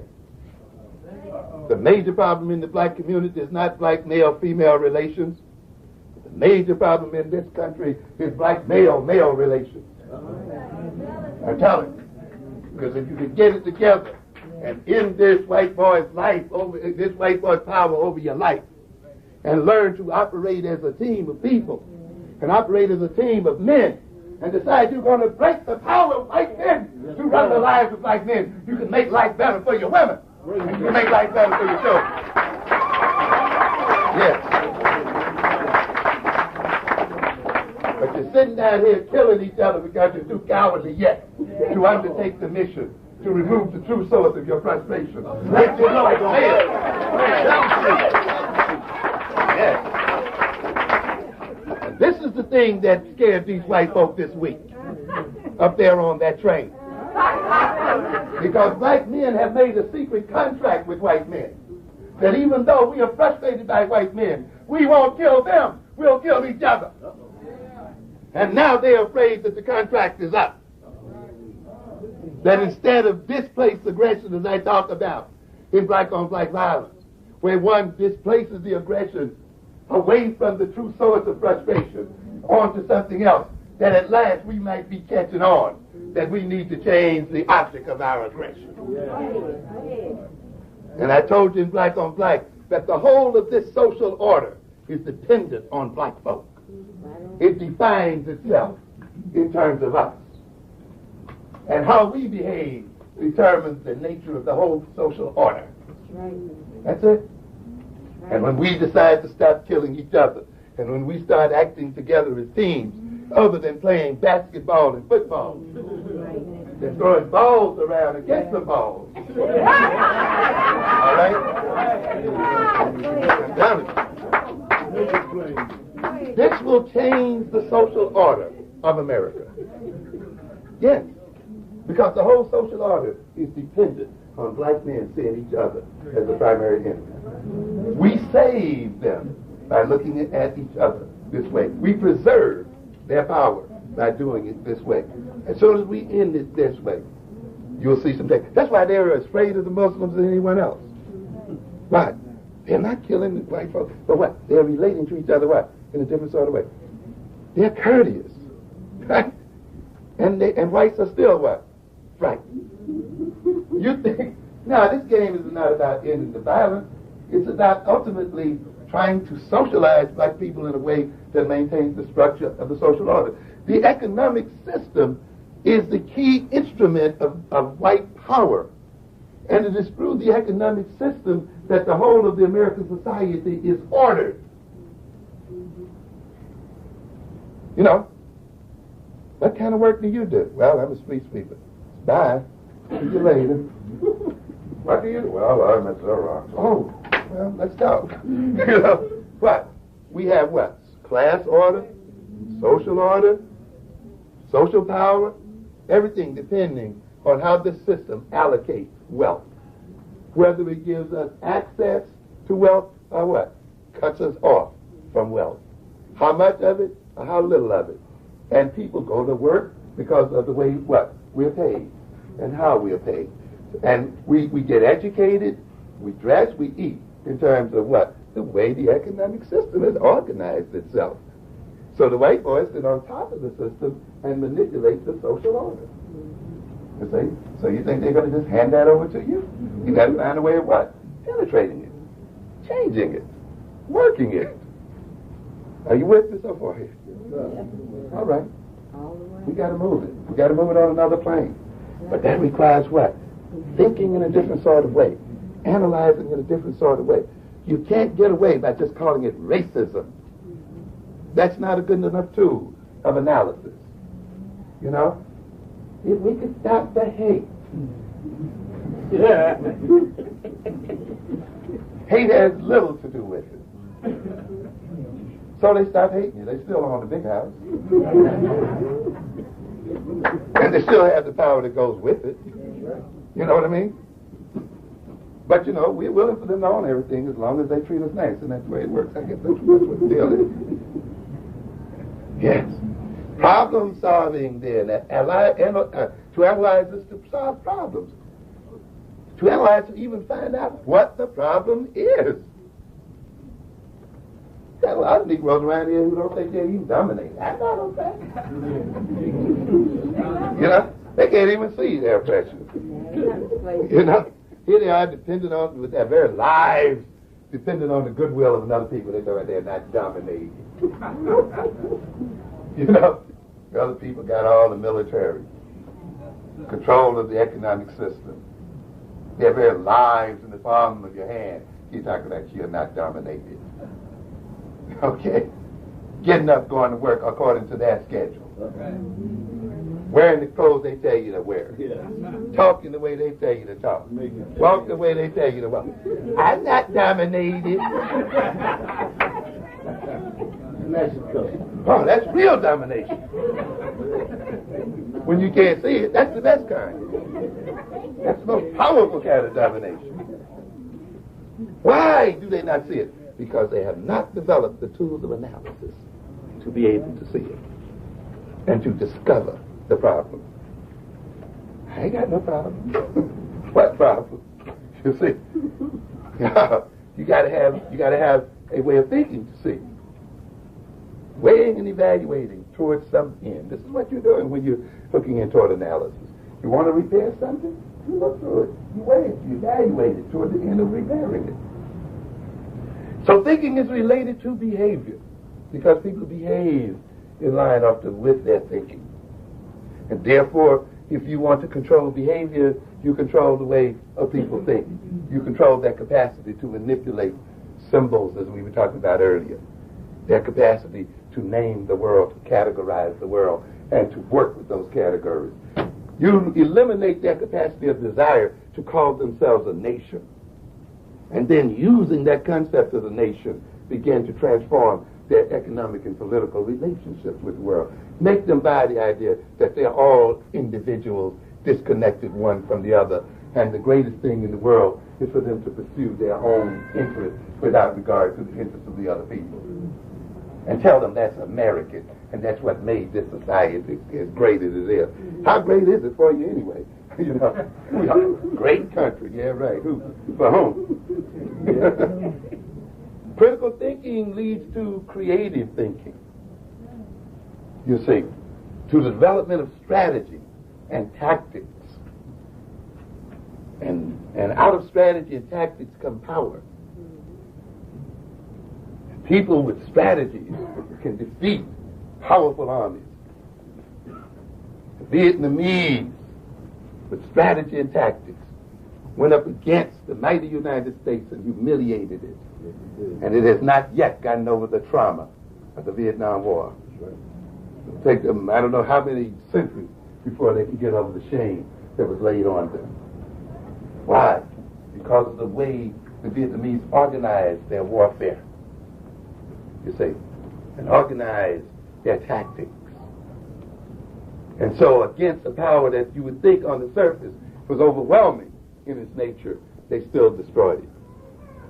This is why, again, African ladies and gentlemen, don't be frightened by the apparent power of the European, because you have a greater power here if you can work the kind of strategies out and the tactics out. Strategies are great means of power, aligning people in a particular sort of way. You saw it down in the South during the so-called Civil Rights Movement. The all-powerful South. Black people riding the back of the bus and all the rest of the stuff. Into the amazing door. When those people decided that they would align themselves in a particular way. They didn't get any increased money. They didn't buy any increased guns or anything like that, did they? They say, we will all walk. Yeah. We're not going to line ourselves on the bus seat by seat. We're going to walk together. And then what? Transform that situation. We're going to stand side by side, shoulder to shoulder, and just march down the street. Understand? Align themselves. That's where power comes from. Alignment. People who act and relate to each other systematically against what you would think was a greater power. We're going to lay down in front of the door or sit in the seat. We're going to withdraw our money. Look what happens. Societies are what? Transformed. Why? Because of strategy, you see, and tactics. And therefore, on the surface, people at one point would not have believed that this was possible, given all the power of the white man. And yet, it was transformed. This is the source, you see, of power. This is what comes out of analysis. You see, a development of strategy, a development of tactics, which allows you then to turn disadvantage into advantage. Tell me what to do with my money. You know, they think they're exercising freedom. And what they're doing is buying their chains. Yeah. The scientific method is a way of thinking and of analysis. And you see the nations that have developed that method and use it over and over again are the nations that are on top of the world today. In other words, then, ladies and gentlemen, thinking is a form of power. It's a form of power. It enables people to do things. It facilitates behavior. It facilitates man's capacity to adapt to the demands of his environment, and it facilitates his capacity to adapt the environment to his demands, to transform the world. Through thinking, man not only transforms the environment and the world, but through reflective thinking, meaning thinking on his own thoughts, thinking about his own thinking, through reflecting back upon himself, he can also do what? Transform himself. So thinking is a major power that transforms the outside world and transforms the inside world. And makes it possible then to convert those worlds in the interest of man. That's why people don't want you to think. That's why they want to control thought. That's why they want to control newspapers, control education, control radio, control TV, control certain skills, abstract thinking, conceptual thinking, analogical thinking, and all the other forms of thinking. Because without these, those people who have not gathered these things are people who are unlikely to have any major impact or transforming impact on the world, or who are not going to change the power relations between themselves and other people, who cannot adapt their own environment to their own use. You get then a bunch of Africans with the kind of wealth that they have, but because of the underdevelopment of thought and consciousness, they're unable to transform that wealth into wealth for themselves, even when it's handed to them by nature itself. Therefore, you see powerful nations and powerless nations thinking in different ways. Yeah. And that's why, ladies and gentlemen, you're going to have to look at the way we think as a people. There's a psychology and politics of thinking. If thinking is power, and people want to maintain power over other people, then they must maintain power and control what? Over the thought. Over thought. Culture is a way of thinking. Yes. Not just what people wear, what people eat, and so forth, but it is a way of looking at the world, a way of comprehending the world, a way of interacting with the world. It reflects the way. It is a way of thinking.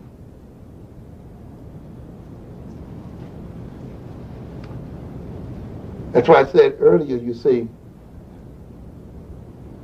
we have to look at what we are calling African thought and styles of thought, and look at it in terms of our political situations in the world and our cultural situations in the world. We want to celebrate black culture, don't we? That's right. However, you've got to think for a minute and see to what degree that black culture is reactionary. Good point. It's a culture that's based on our having to adapt to certain negative circumstances. And it helped us to deal with them. But they're not necessarily the ways we would have chosen to think or behave had we had a freedom of choice. And therefore we just can't take it because we've been practicing it. We've got to look at it and say, in what way is it really been created by a more powerful people? And in what way then are we, what we call in black culture, really a Frankenstein creation of another people? That's right. If culture is a way of thinking, and we are in a position of powerlessness, then there's something, we got a problem. And that's why we have to do a reanalysis of black culture in America. as well as African culture in general. You just can't sit here and just say simply because it's African, you're going to believe it. That's right. You got to put it up. You got to put it up to examination. Cultures evolved. African cultures evolved, and they were transformed depending on the political, social, and other changes going on in Africa. They are not fixed. You understand? You got to look then at what confronts us as a people, and ask yourself, in what way do we need to transform our culture in order to solve the problems that confront us? And everything we do is African because it works for us. It doesn't matter where we get it from. Okay. Once we use it in our interest, it becomes Africanized and African-centered. Understand? It is not the method that's African or non-African. It is its use and purpose for which it is put that makes it African or non-African. Teach on that. The Creator didn't allot particular methods to particular people. Whatever the Creator has here is available for all men and women to use. What did they tell you in that Bible? That the Sabbath was not, what did it say? Man was not created for what? But the Sabbath for what? For man. You're not here just to serve religion. Your religions are here to serve you. That's right. You got Negroes who nothing but serve all day. More they pray, the deeper they get into trouble. Yeah. Yeah. But your religion is also here to serve you. Okay? Just not to be served. That's what your Christ told you. The man is not made just for what? The Sabbath. But Sabbath is made for what? Man. That's right. The Sabbath is created to serve man. So when he was going through that cornfield that Sabbath day, and he was hungry, he reached out and got in there going and ate it. So, you're eating on the Sabbath day. You know? Well, the Sabbath day didn't mean I had to go and starve to death, did it? You get some of these jokers, they overinterpret the whole thing. Man does not live by bread alone. But it didn't say man can live without it. You know, some Negroes, they think that's what it says. They say you doesn't live by bread alone. Eat it with some potatoes. You know? It says man operates both on a spiritual and what? Material plane. Okay?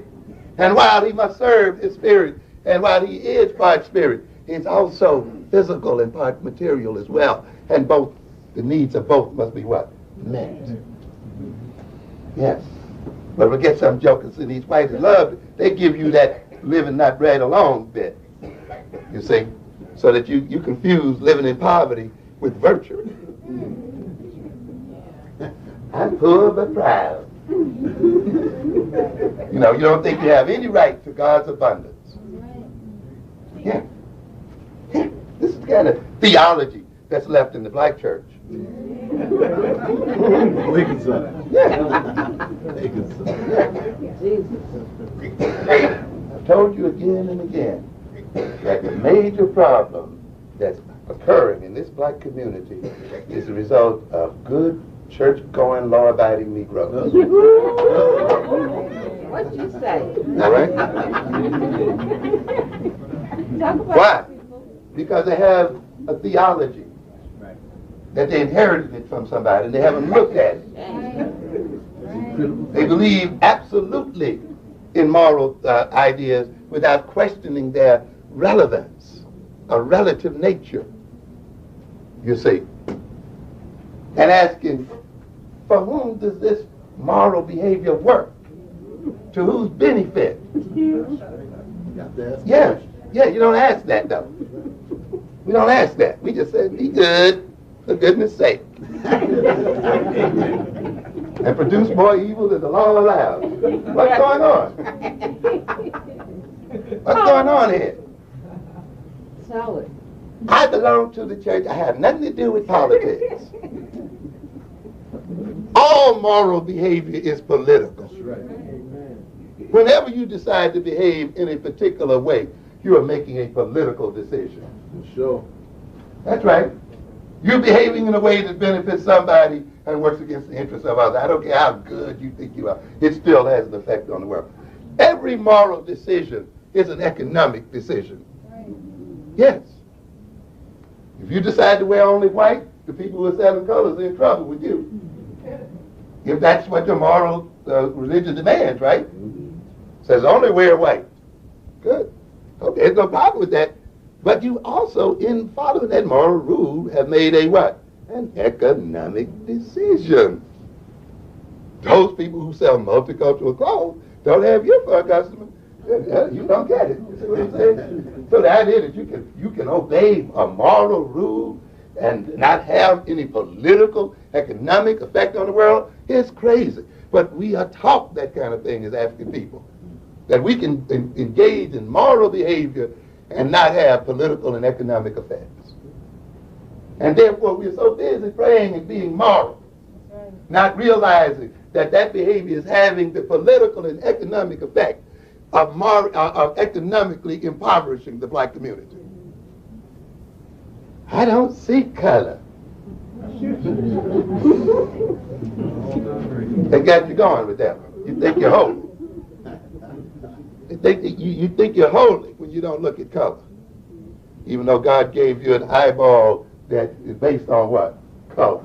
And color discrimination. Yeah. You're not like an animal only seeing black and white. You see color. There must have been some reason then that we see color, huh? You complain about these kids. Realize this, that these children are living in a world not of their making. They didn't make this world. We made it. We made it with the decisions we took in the 60s and in the 50s and in the 30s and the 70s. We adults, with the decisions that we made, created the kind of world that they exist in today. But we'd rather talk about them and low-rate them and impugn their character without undergoing a re-examination of ourselves as adults and examining every aspect of our culture, including our religious institutions and every other institution, and saying in what way are these institutions operating such that they created the kind of world that our youngsters are living in. Other people got churches. Why aren't there people, they're praying to Jesus, or they're praying to something. Why aren't there people living the way we are living? Apparently they're not making the same kind of prayers or relating to Jesus in the same sort of way. And even your Jesus told you it's the way you pray that gets you where you're going. Not just praying, right? That's right. Yeah. You know the devil knows the Bible. What can I tell you? You got to understand it. Look, if it's ours, if you're going to believe it, good, that's all right. But you got to look at it. You got to see what's going on. So, thinking is power. Thinking is power. But thinking is social in that the way people think can be socialized by what they believe, by the values they have, by the experiences they've been through. Thinking is related to your social position in the world. And what you will find then, you will see people over time adjusting their thought styles to the social role that they play in society. Therefore, if they are people whose social role is one of engaging in concrete behavior, servant behavior, secondary behavior, they will tend to think concretely, non-abstractly, very practically, very functional, you see. Because this is their role, to be what? Functional, to deal with very practical things, to be just very hands-on, to what? Follow orders, not to create orders, not to plan the world, not to organize the world, not to control the world. They leave that to the other folk. They're merely waiting to be told what to do. So they develop a passive intelligence, you see, not an active one. and therefore then their role and their position in the society creates a thought style. That's why you got to be careful when you talk about black thought styles. You understand what I'm saying? You got to look and see to what degree those thought styles have been created as a result of our experience in America, as a result of the fact that we have not been permitted to undertake certain kinds of responsibilities in America and to be in responsible positions which requires different types of thinking. And we have come to identify then those thinkings which have been created, those thinking styles which have been created by oppression as representing what it means to be black. And then we want to call them African. We're in a situation where we have not yet decided to take full responsibility for our future, which means the ability to abstract ourselves from the present, to detach ourselves from immediate concerns, and to project our thoughts into another universe, disconnected from the immediate. You see? And manipulate symbols that are not directly related to some object we have in our hands or to something that's right in front of us. That may not be an object at all. That may just be really a manipulation of symbols alone and pure. And then, through projecting into that future world, coming back into the present and reorganizing the present as a way of realizing the future. You see? But when you leave that responsibility to another people, then you have no need to develop those abilities. And therefore, over time, you'll find that you're not abstract thinkers, not conceptual thinkers, not thinking according to plan, because you're not making any. You're living in hope. You're keeping hope alive. And so the mentality is a hopeful mentality. When people don't have enough confidence that they can take charge of themselves and determine their future, take responsibility for their future, they become sentimental. They start looking for messiahs. My prince will come. You know, we're going to be rescued by some outside force. Because, and we get into that. So again, we have no need to develop ourselves for our mentality, for our mind, or develop ourselves socially to achieve goals. We are just waiting on the Lord. You know? Just sitting there waiting. That's all. Even though the Lord said, you don't have to wait, I gave you a brain. Use it. Yeah. The abilities don't develop. And this is what's happening here. When you don't have self-confidence and are not determined to take charge of self. When you let another people take your history away from you, so you have no sense of the past. You don't know how you got in, why you got in, and on top of that, you don't care. So therefore, you don't know the relationship between the past and the present. You don't see a continuity between past events and present events. You can't locate yourself in space according to these two coordinates, the future world and the past world. You're only left then to live in the immediate present. And in living in the immediate present, you can only think about immediate gratification and therefore become wasteful in your behavior and habits, save up nothing for tomorrow, and are destroyed by the future. But if you remember a past and you think in terms of that there's a continuity of relationship between the past and the present, you then think in relational terms, cause and effect terms, and so forth like that. And therefore you get a mentality that is a scientific mentality that can see relations and relationships between things, causes and effects and so forth. And you move then forward and transform your behavior and transform the world in terms of those things. But if you don't, this is what happens. And now then we have then a mentality in too many of our people that is only concerned with the immediate. I wish I had time to talk with you. Here's a book by Shapiro called Neurotic Styles. You get a chance to read it. Read the chapter on impulsive styles. You know, I tell black people often, when you read the white psychology books, read them as prescriptions.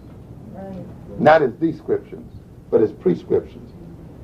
If you want to make people behave this way, do this to them. Okay. Okay? I'll just read quickly something here out of what he called impulsive styles. You know? And he's looking at, the interesting thing about this book, which is called Neurotic Styles by Shapiro, David Shapiro. This book describes the way people with various neurotic conditions think. Okay? These impulsive people he's talking about, people who seem to be unable to control themselves, you know, and people who exhibit no deliberate thought and planning and no judgment in terms of their behavior. One of the things he says over here, if impulsive people are relatively lacking in aims, what we talked about earlier, interests, goals, and values that extend beyond the immediate concerns of their own lives, they are indeed lacking in essential equipment for the successful modulation and development of impulse or whim, and for resistance to impulse or whim as well. As we said earlier, they have no reason to control their impulses. They have no long-term goals. They have no interests, no values, and so forth. So why should they control themselves? Aims and interests as such, as these, are by their nature relatively stable and continuous. They are basic to the stability and continuity of living exactly because they are long range and extend beyond transient and immediate needs and influences. And so what is this white boy saying? If you want to make people impulsive, right, out of control of themselves, rob them of any aims and purposes and long-term interests. Tell them they don't have to worry about that. We're going to do this for you. You just come to work on Monday. Yeah. Okay? Prescription. This is a prescription. But often black people go in, when we read these books, we read them in terms of descriptions. You see? But if you read it backwards, you can see it's a prescription for getting people to behave in particular sort of ways.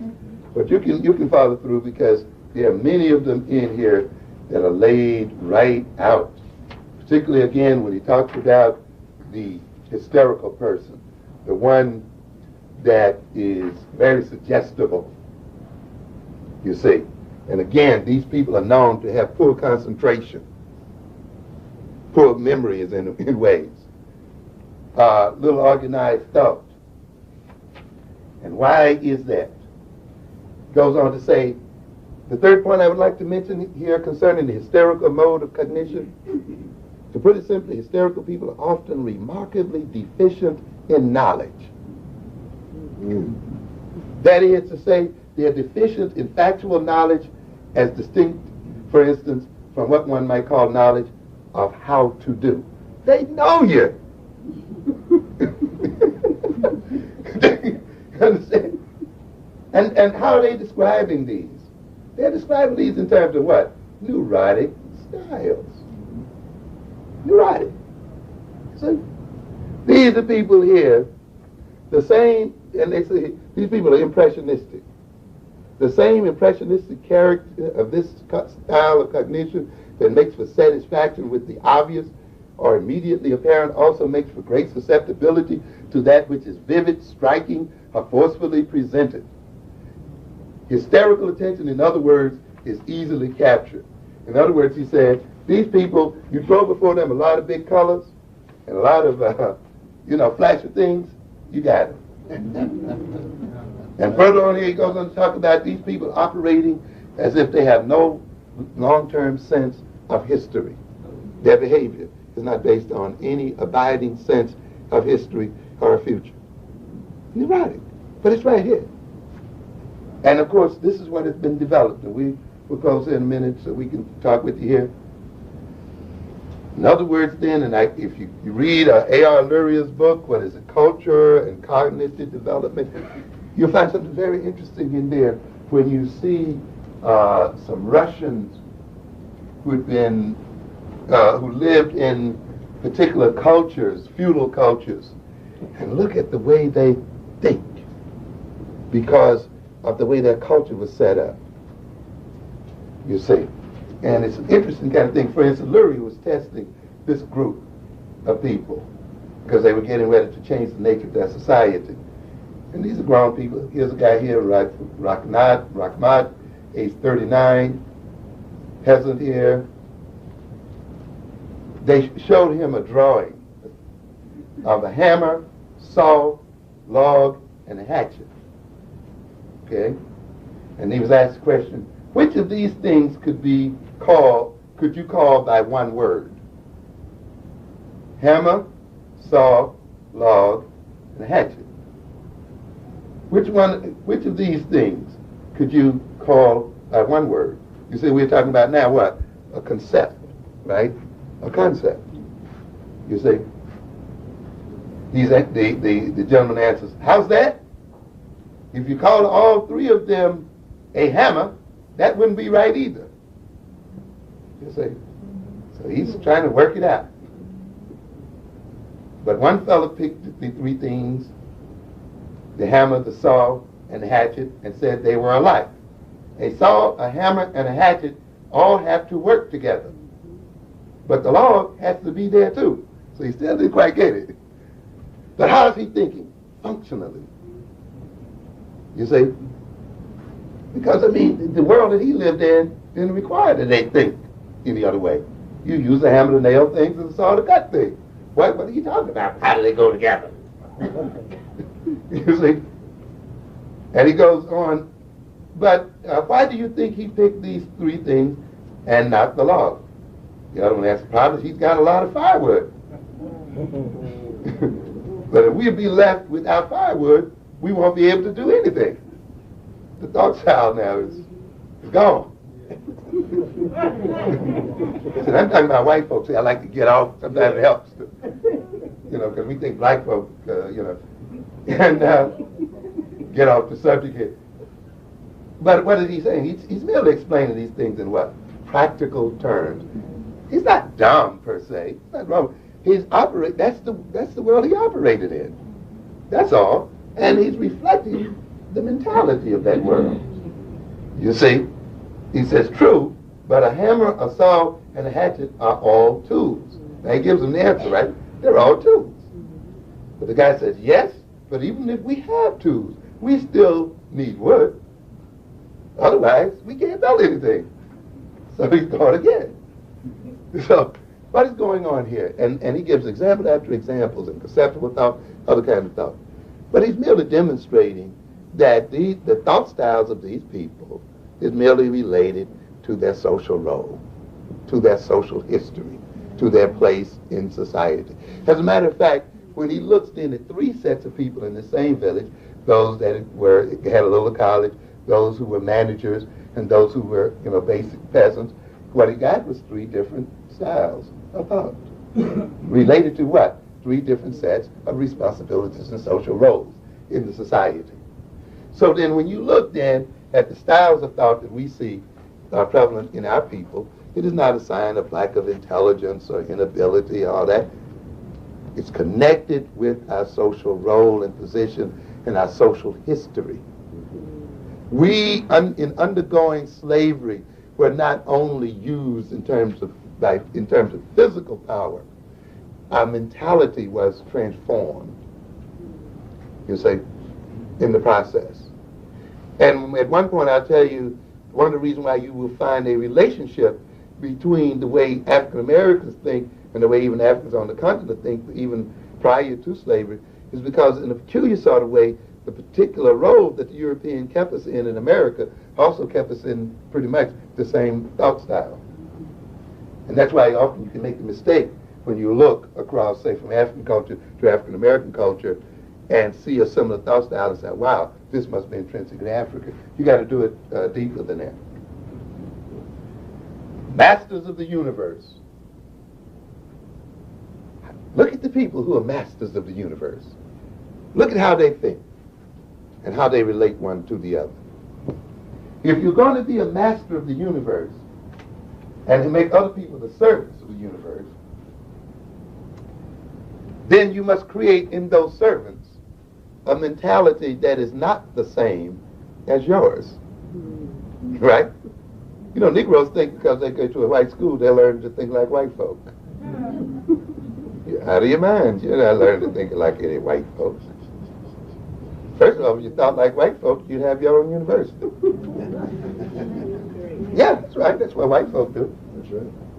Very few of them are coming to yours. Yeah. They create their own institutions to fit what? Their own needs. To realize what? Their own values. Okay? To solve whose problem? Their problems. They know that an appropriate education is an education that is in line with the nature of their society and where they want to go. The major function of their universities is to prepare a workforce and to prepare a group of people at state expense to supply private enterprise and to meet the needs of the corporate culture. You see? And when they see that that corporate culture needs to be changed to compete against other people, they change the courses in the degree programs. So you look at Business Week in February, they're talking about the virtual corporation. This month, they're talking about the horizontal corporation. And they're talking about what? Retraining and reconstructing. Because they realize now that the major advantage in the corporation is not its finances, but the way it is organized. And they were defeated by the Japanese in many ways because of the way the Japanese chose to work and organize their industrial machine. And therefore, they are reconstructing the organization of the workplace. They're calling it re-engineering, downsizing, and all of these other things. And the business schools and the professors in the business schools are writing the books and teaching the people to fit into that structure to solve their problem of not becoming economically defeated. That's the way white folk think. Now the Negro looking at his situation, his economic situation, and seeing his real position in the world, and says, we got a problem. We have too much poverty. Our families are falling apart because we cannot employ our people. We got drugs and crimes because we don't control one legal economic niche in America. The only niche that's left over for black people is the dirty work of the society and the criminal work of the society. We want to transform this.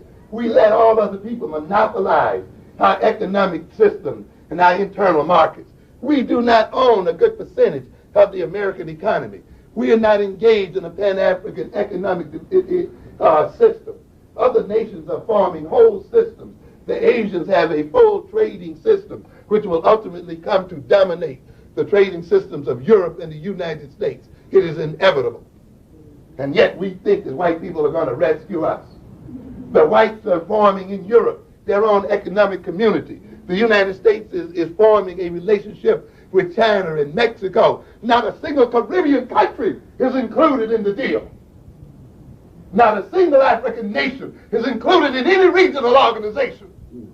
Every one of the African nations are being cut out of regional organizations. What do you think an agreement is? It is a club. It is a means by which people who belong to that club give each other privileges that they do not give outsiders. And so the United States will trade with Japan and give it breaks that it will not give Jamaica, that it will not give Trinidad, that it will not give Cuba or any other nation outside of it. Do you understand what we're saying here? Yes. Break it down.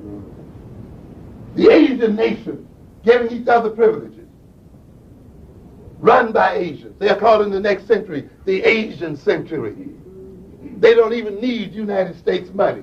They got so much money. They don't know what to do with it. Billions of dollars. Clinton went over there to lick their butts to try to get in on it. Run by whom? Multicultural businessmen? No, by the ethnic Chinese. That's right. No white man in on it. When you look at real history, you're not going to find any multicultural nation. You're going to find nations who are controlled by their ethnic group. When Europe is in power, you see it controlled by whom? European males, white males. When the Asians move into power as they are, you see it controlled by whom? Asian males. You understand what I'm trying to tell you? But the Negro is waiting for the great multicultural time in heaven. You understand? This is crazy. That's not the way the real world operates. People operate based on ethnicity, on commonality of culture. Okay? The Japanese operated in terms of their Japaneseness. The Chinese in Chineseness. The white in whiteness. And the Negro wants to be with everybody. And consequently, he's left out and it's nobody. We got a bunch of old Negroes there tonight. This is above race. The only reason why it's above race is that you can't afford to remind them of your race if you're going to get in. Because one thing about these groups, they're homogenous in terms of ethnicity. And they're generally also homogenous in terms of gender. That's the reason why they keep males of different ethnic groups out, and so far they've kept females out. I'm not approving this. This is the way it works, people. This is the way it goes. Okay? And so for a Negro male to get in there, he has to keep reminding them of what? I'm not different. Because he knows if they say, this is a Negro, they ain't going to let him get in. They'll make him vice president of special markets. That's right. When they let you in, then they're going to put you on the periphery. So you're in, but you're on the edge. Yeah. Negro markets, you know. That's what it's about. Yeah. Because the central ethnic group of males is going to maintain and dominate that power center. Okay? The Chinese are doing it, everybody's doing it. But the Negro, why? But they give us that so that we can be sucked up and used, you see. Now what am I saying then? You look at the economic situation here. Africa is being completely shut out of the market. Reading here the other day about foreign direct investments going across the third world. Africa hardly receiving any. We sit here as African Americans, calling ourselves citizens. Africa is overloaded with debt. Africa will never get out of this place if it cannot pay those debts, if those debts are not knocked out. It's got more debt than it can ever pay. You see? And the United States sits in the world courts. Even the other Western Europeans are saying, look, why don't you forgive this debt so these nations can grow and develop? Reagan sat right there and said no, and it's still that situation right now. But they forgave the Mexican debt. They forgive the debt of Brazil. They forgive the debt of Argentina. They forgive Egyptian debt. They forgive everybody's debt but African debt. And yet, African people are the largest population in America, second to whites.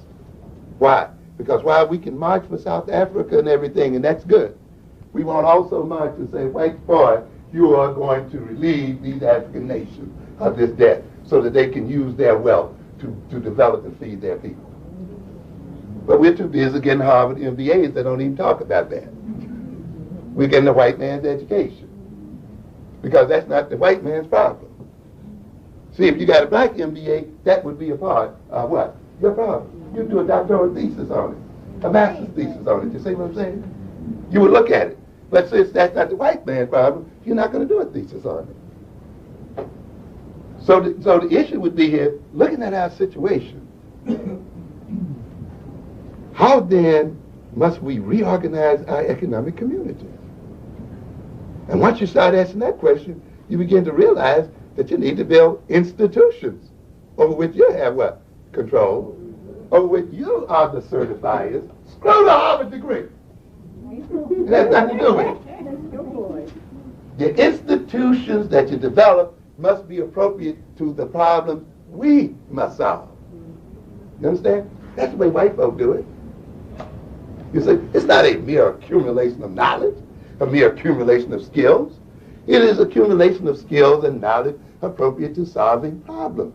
And it's an accumulation of knowledge that is relevant to those problems. We need a knowledge of what is going on in the African nation and in the African world. not merely in terms of history and tradition, but exactly what is the economic and political nature of Africa, what is the economic and political nature of African Americans, and let's see then what kind of knowledge and information and other things we need to develop to solve the kind of problems that both nations are facing as a people.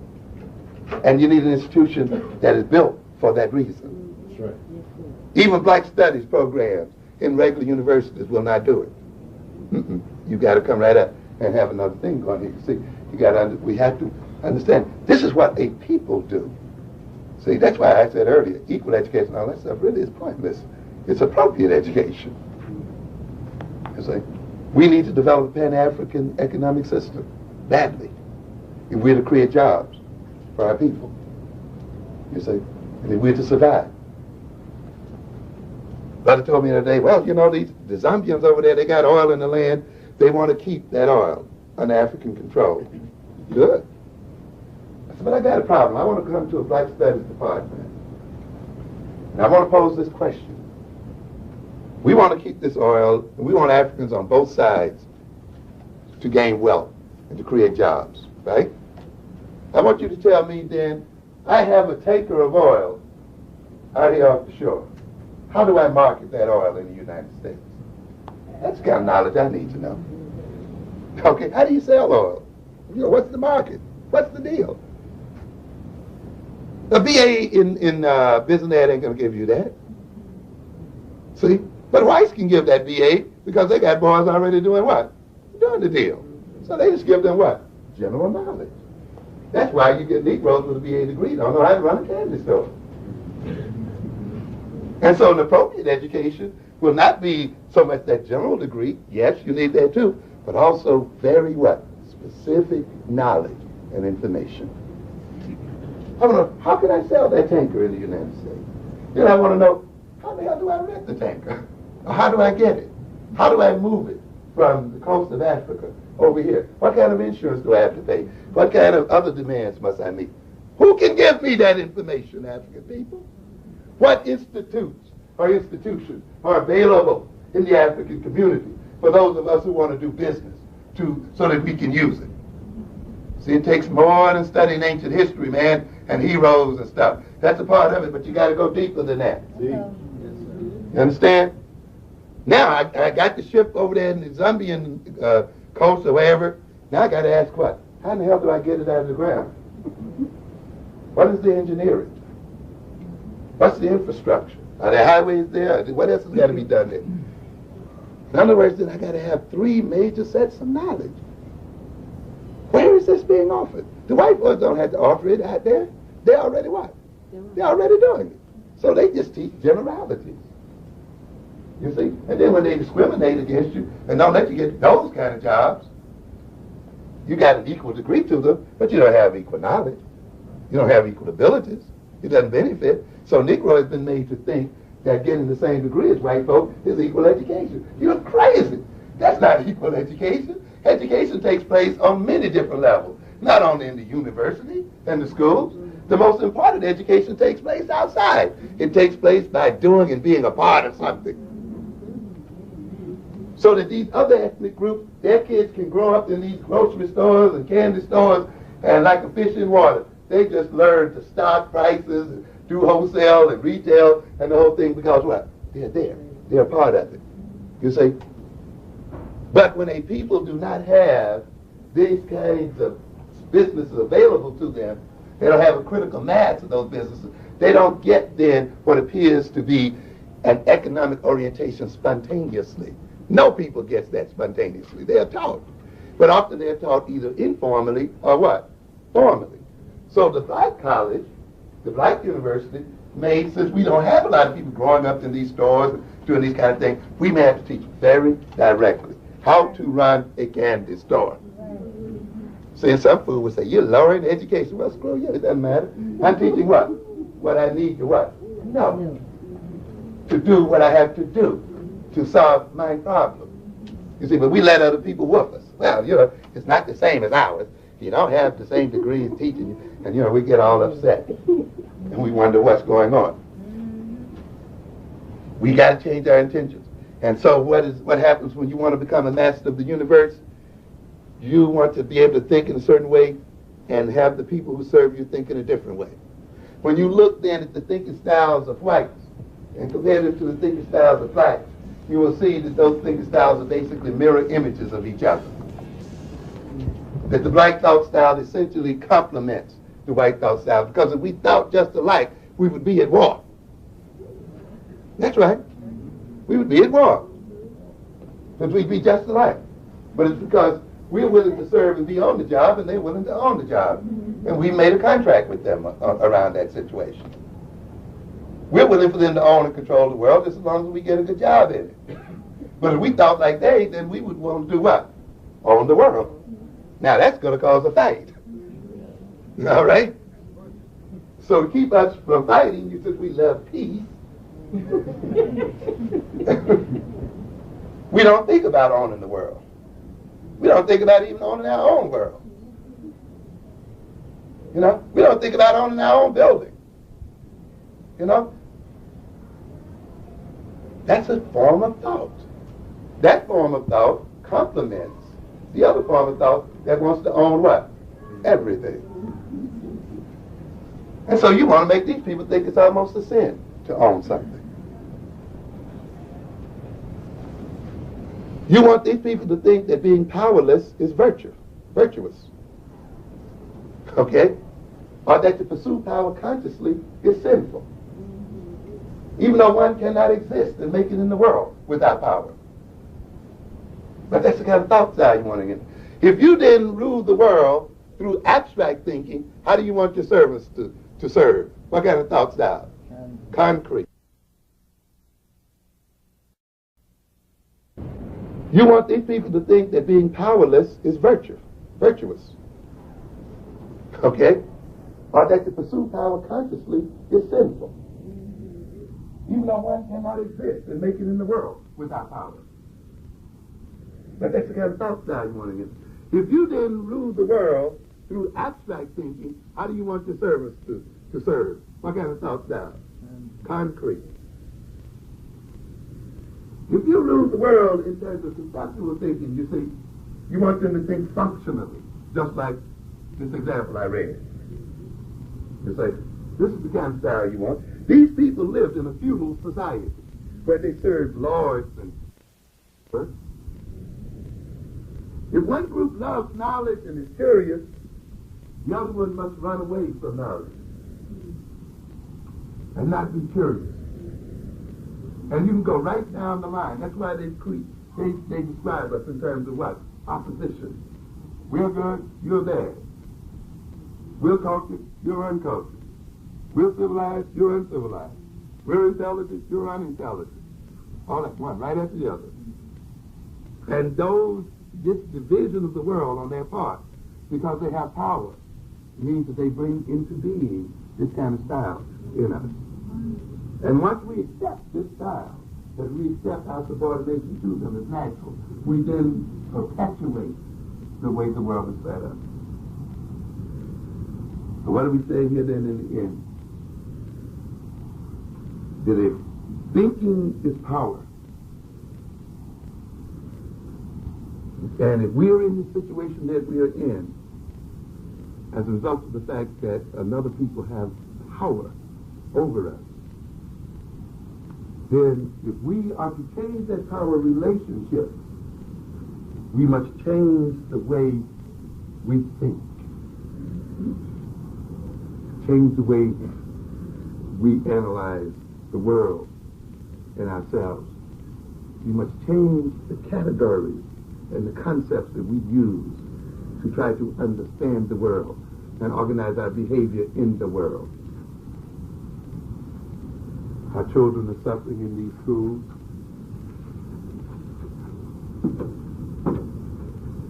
Why? A lot of it is because we as people have not looked at ourselves and understood who we are and changed the nature of education suitable to ourselves. We've inherited an educational structure from another people who have a whole different psychology than our own and try to impose that system on ourselves. That system is creating all kinds of mental problems in our children and behavioral problems in our children. Even when our children succeed in it, they're miseducated. And their knowledge is used against themselves. Because we haven't looked at it well enough. It's not enough to talk about the problem in the school is racism. That's not a fine enough concept. You see? How does a racist teacher actually operate? In other words, you got to operationalize the concept. Do they have low expectations? Do they put less demand on the students? You see, do they teach under their ability? Do they destroy their self-confidence? And when you operationalize it like that, then you can walk into a school district with an educational plan. You just don't say, we want better education for our children, and leave it at that. Let's get a new superintendent in here and still get disappointed. No. If you can operationalize it and break it down and say, this is why you analyze it. These children are being miseducated because the teacher relates to them like this, the class is organized this way, so and such a thing, then you can tell exactly how you want them to talk. We want them to talk this way, this talk, that talk. But when you leave the analysis at the level of racism, you're not going to change anything. The greatest racism in the world, racism doesn't only operate in white folks. The most pernicious racism operates within black folks. Yes.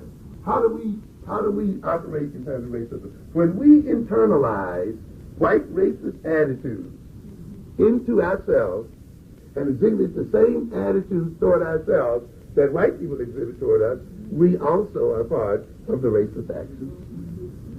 Understand what I'm saying? So then, simply because you may get a black superintendent or a black teacher into the classroom, if they have the same expectations and attitudes and so forth toward the children, you essentially are going to get the same outcome. See? So that's why racism is not enough in explaining the issue. You've got to look at it in another conceptual level so that you can then, in a concrete sort of way, prescribe exactly how you want these children to be taught. You've got to understand the nature of how they operate. We're no different except for the color of our skin. You're full of it. We are what we've been taught to be. We are what we've been conditioned to be. And people who have our skin color have been taught a different set of things and have undergone a different set of experiences. And therefore we exhibit a different set of ways of thinking. And consequently then, we cannot impose upon ourselves the same methods of education. Understand what I'm saying? This is what we're talking about here. Black child comes into a classroom speaking black English. Nothing wrong with it at all. Nothing wrong with black English at all. Black people understand themselves perfectly when they speak it. The same way other people who speak their language understand each other. And the language is made first for people to use among themselves, not among others, but for themselves. Nothing wrong with it, except when we take it to the classroom and meet a whole different linguistic community, right? Whether black or white. Black teachers speaking the same English as white teachers speaking, and making the same demands, right? Now, in the name of equal education, you say that they must be in the classroom the same amount of time as the white child. That's equal, ain't it? They got to learn the same lesson, right? But look at this black child for a minute. First of all, the child that comes in there speaking a language that's not only a means of communication, but is a means by which he identifies with his community and his people. They judge him by his language. If he came back the same day speaking like a white boy, he'd be in trouble. He'd be rejected. Probably be seen as feminine. And all these other things. So one of the reasons why he's not going to learn it, he's not going to see it back in the home base, because there are whole other social issues connected to it. Language is not only a means of communication, it is a means of social identification. It is a means by which people are accepted into groups and are seen as a part of a group. So you just can't say, speak it this way, and then return to your neighborhood and not have some problems. The kids are more intelligent than the teachers.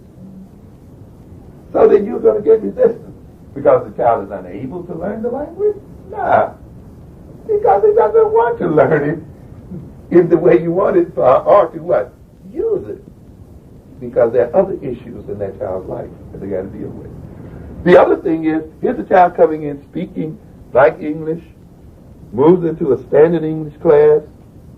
That child must do two things at once that a white child doesn't do.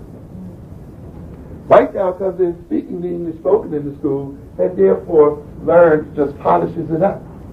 This black child not only has to learn a new language, but has to do what? Unlearn an old one, suppress an old one, and do all of this while they're still going back home and living in the language community. Okay? So they are undergoing two different learning processes, and one is in a more difficult learning process than the other one. But in the name of equal education, you give them exactly the same amount of time, exactly the same kind of class, you treat them exactly the same way, and then when one comes up not scoring as well on the reading or the writing exam, now you're ready to call them language deficient. Okay?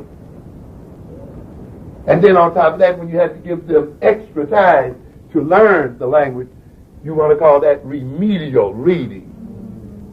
And stigmatize them further, you see, and destroy their confidence and destroy their self-image. Why? Because you have not performed the correct and appropriate self-analysis on your own history, on your own mind, and gain self-knowledge through using analytical thinking so that you can understand. And therefore, if you understood it, then you could change the nature and the time unit of the classroom. And so let us make the time appropriate to the kind of learning that the child is undergoing here. It's not remedial learning. It's not extra time. It is what? Appropriate time. So if they stay in there an hour, simply because some white child is sitting in the class 45 minutes, that's not your problem. It has nothing to do with inferiority. It has nothing to do with lowering the standards or any doggone thing. It has to do with doing an appropriate job, knowing based on what? Appropriate knowledge and analysis. That's the reason why when you engage in analytical thinking, you must begin first by gathering relevant information, and a lot of it. You got to do that. A lot of us take off without gathering any information or much information.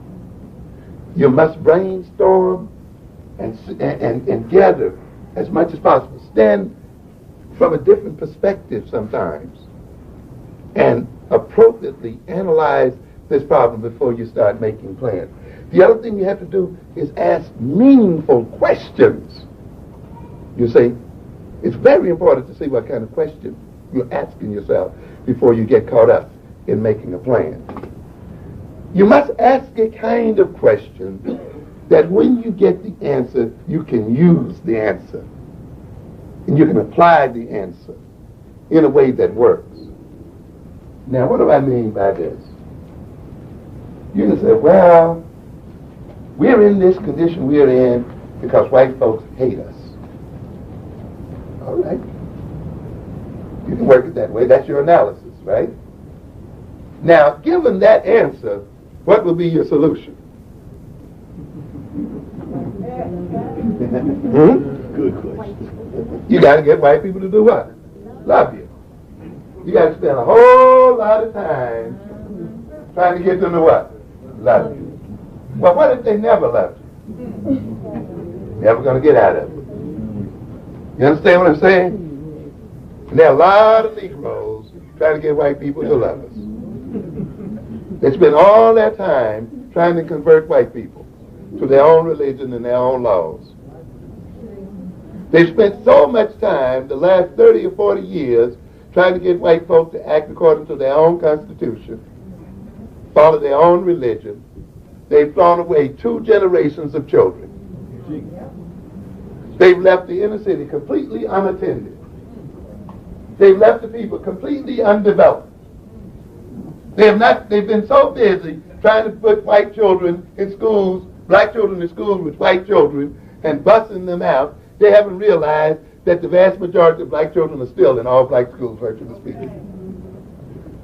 And in the meanwhile, they've developed no African-centered theory of education, no African-centered theory of teaching, no theory of economic development for the black community, because we are all going to work for the 4500 and live in the suburbs. So why bother about dealing with the ghetto economy? As a matter of fact, dealing with the ghetto and the inner city economy means that we're engaged in self-segregation.